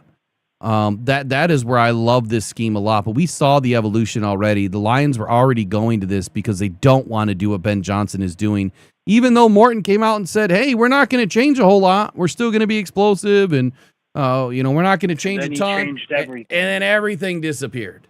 Now, whether that was a landmine that he was trying to lay to get teams off the track or what, maybe. But now we know for sure we're not going back to that. We're getting away from what Ben Johnson was doing. I like the idea of bringing in Petzing. I like the idea even more that he had 5 additional interviews and canceled them all and signed with Detroit right afterwards. Yep. I think that was a very smart move by Brad and Dan. And then I'm glad you brought that up. I'm glad you brought that up. We had the same situation when we drafted Jahmyr Gibbs. Like, there was 4 or 5 teams that wanted him behind pick 12, and we took him at 12, and we pissed everybody off. I think we threw the Jets. Sorry, excuse my language if I swear. You're good, dude. But I think we threw the Jets in a loophole because they didn't know what to do with their pick because they thought they were getting him. Nobody was on him, but Brad was. So it caused a little confusion there. Like 5 other teams had this man on their radar to bring in as a new OC. And I think that says a lot because nobody knew this guy was coming in for an interview here, let alone anywhere else. It got leaked afterwards that other teams had interest in him. So that says a lot to the body of work of what he was doing in Arizona versus the quality of talent he had to work with in Arizona and the production he got out of Arizona. Let's not forget, though, he also had Kyler Murray as his quarterback. A quarterback who'd rather play video games, regrets not going to baseball, and is 5'10". Yeah, go to baseball, see dude. over his offensive line. Go play baseball. Can't see over his offensive line.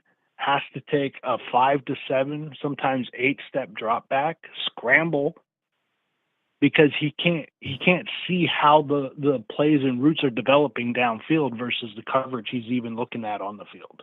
And I think that's the two things that you just brought up. I don't want to get too far past it without speaking to it. The scramble drill on Murray.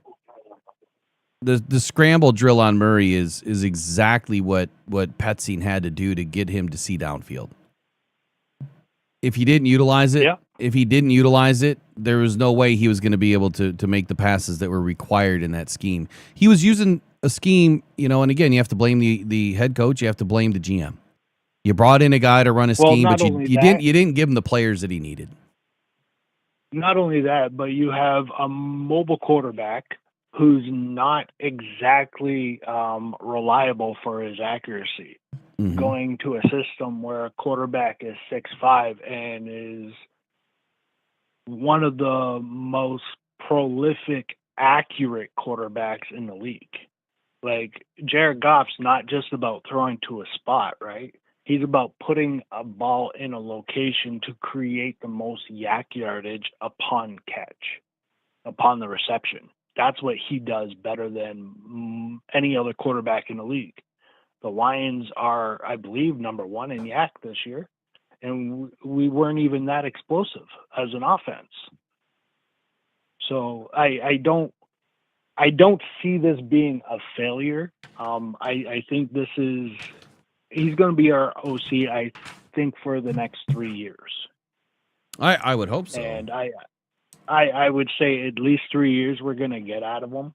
I think he's going to look. I think he already knows what Detroit was good at. I think he knows what we weren't good at, and I think he's going to use his system to kind of influence more out of what we can do already.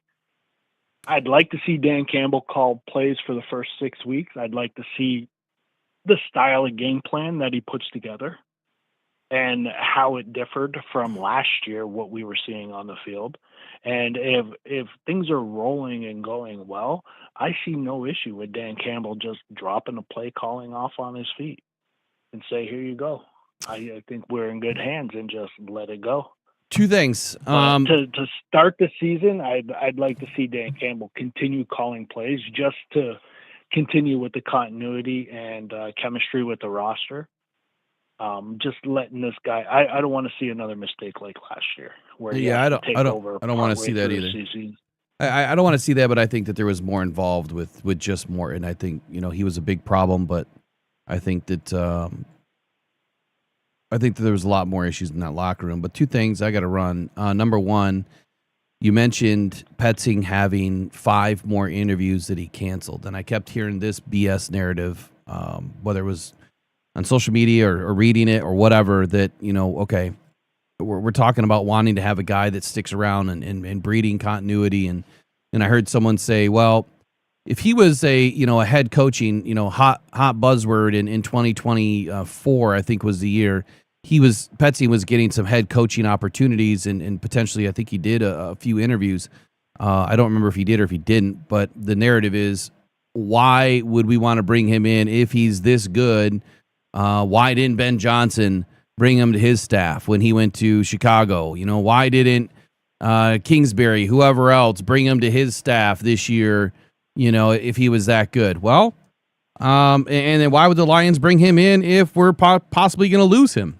Especially giving him the keys to the Ferrari kingdom and now he could go out and have a really good season with the Lions and potentially be, snaked away from his next season. It is what it is. It's the NFL. We can't worry about it. We can't. It would be great, but having a former head coach coming in, you are way more likely to lose that guy than you are bringing in an offensive coordinator on a lateral move. If he has a great year, then that means we're having a great season. And if we're having a great season, that means we have the potential to go to a Super Bowl, and that's what we want.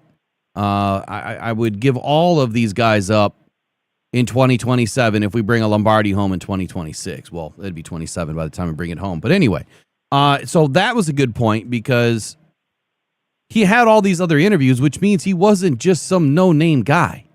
It wasn't that other teams weren't going to interview him. He had other interviews. He wasn't in Arizona or wasn't in Michigan, so we didn't hear about it from our local media. But if you go look at the other media in Arizona, you will see that Petzing had other interviews.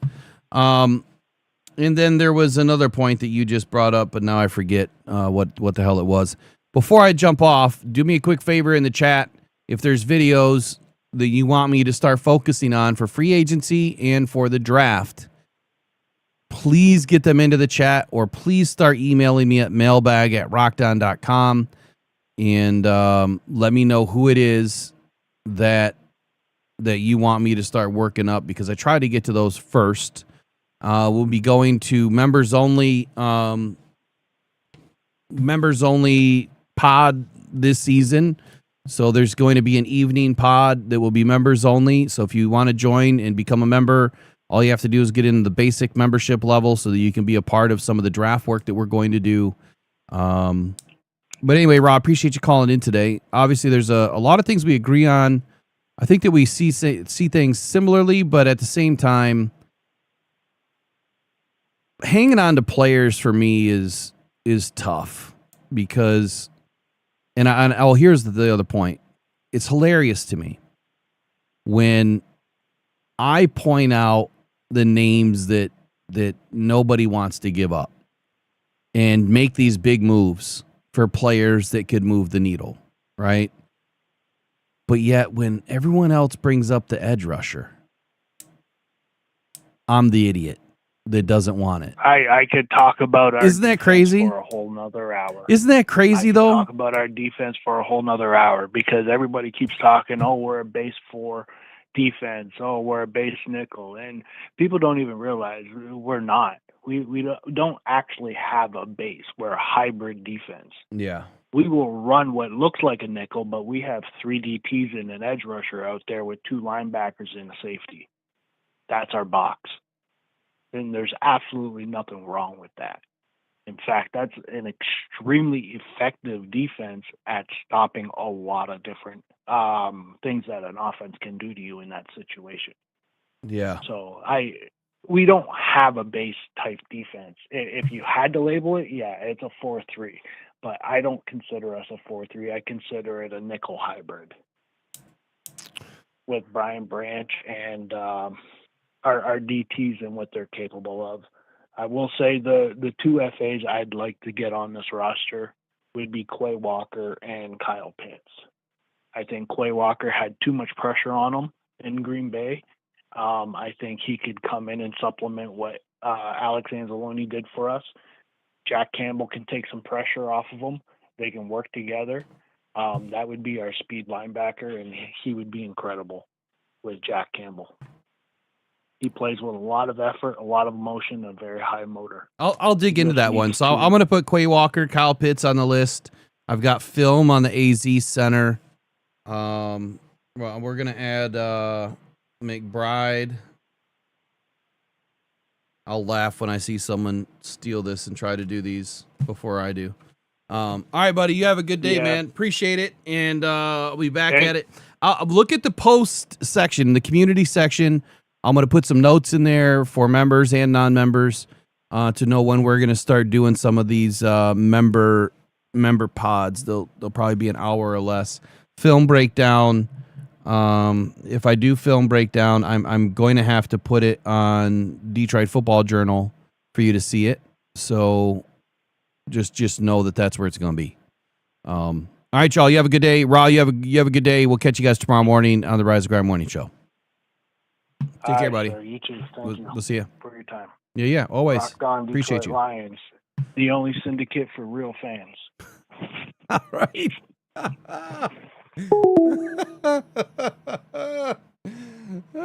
Mic drop moment. We'll see you guys later. That was great. That's hilarious. Everything's all screwed up over here. I got to figure out how to end this thing. Come on, man. Where's it at? Where's it at? There it is. See you guys. Pressure by Hutchinson. He goes down.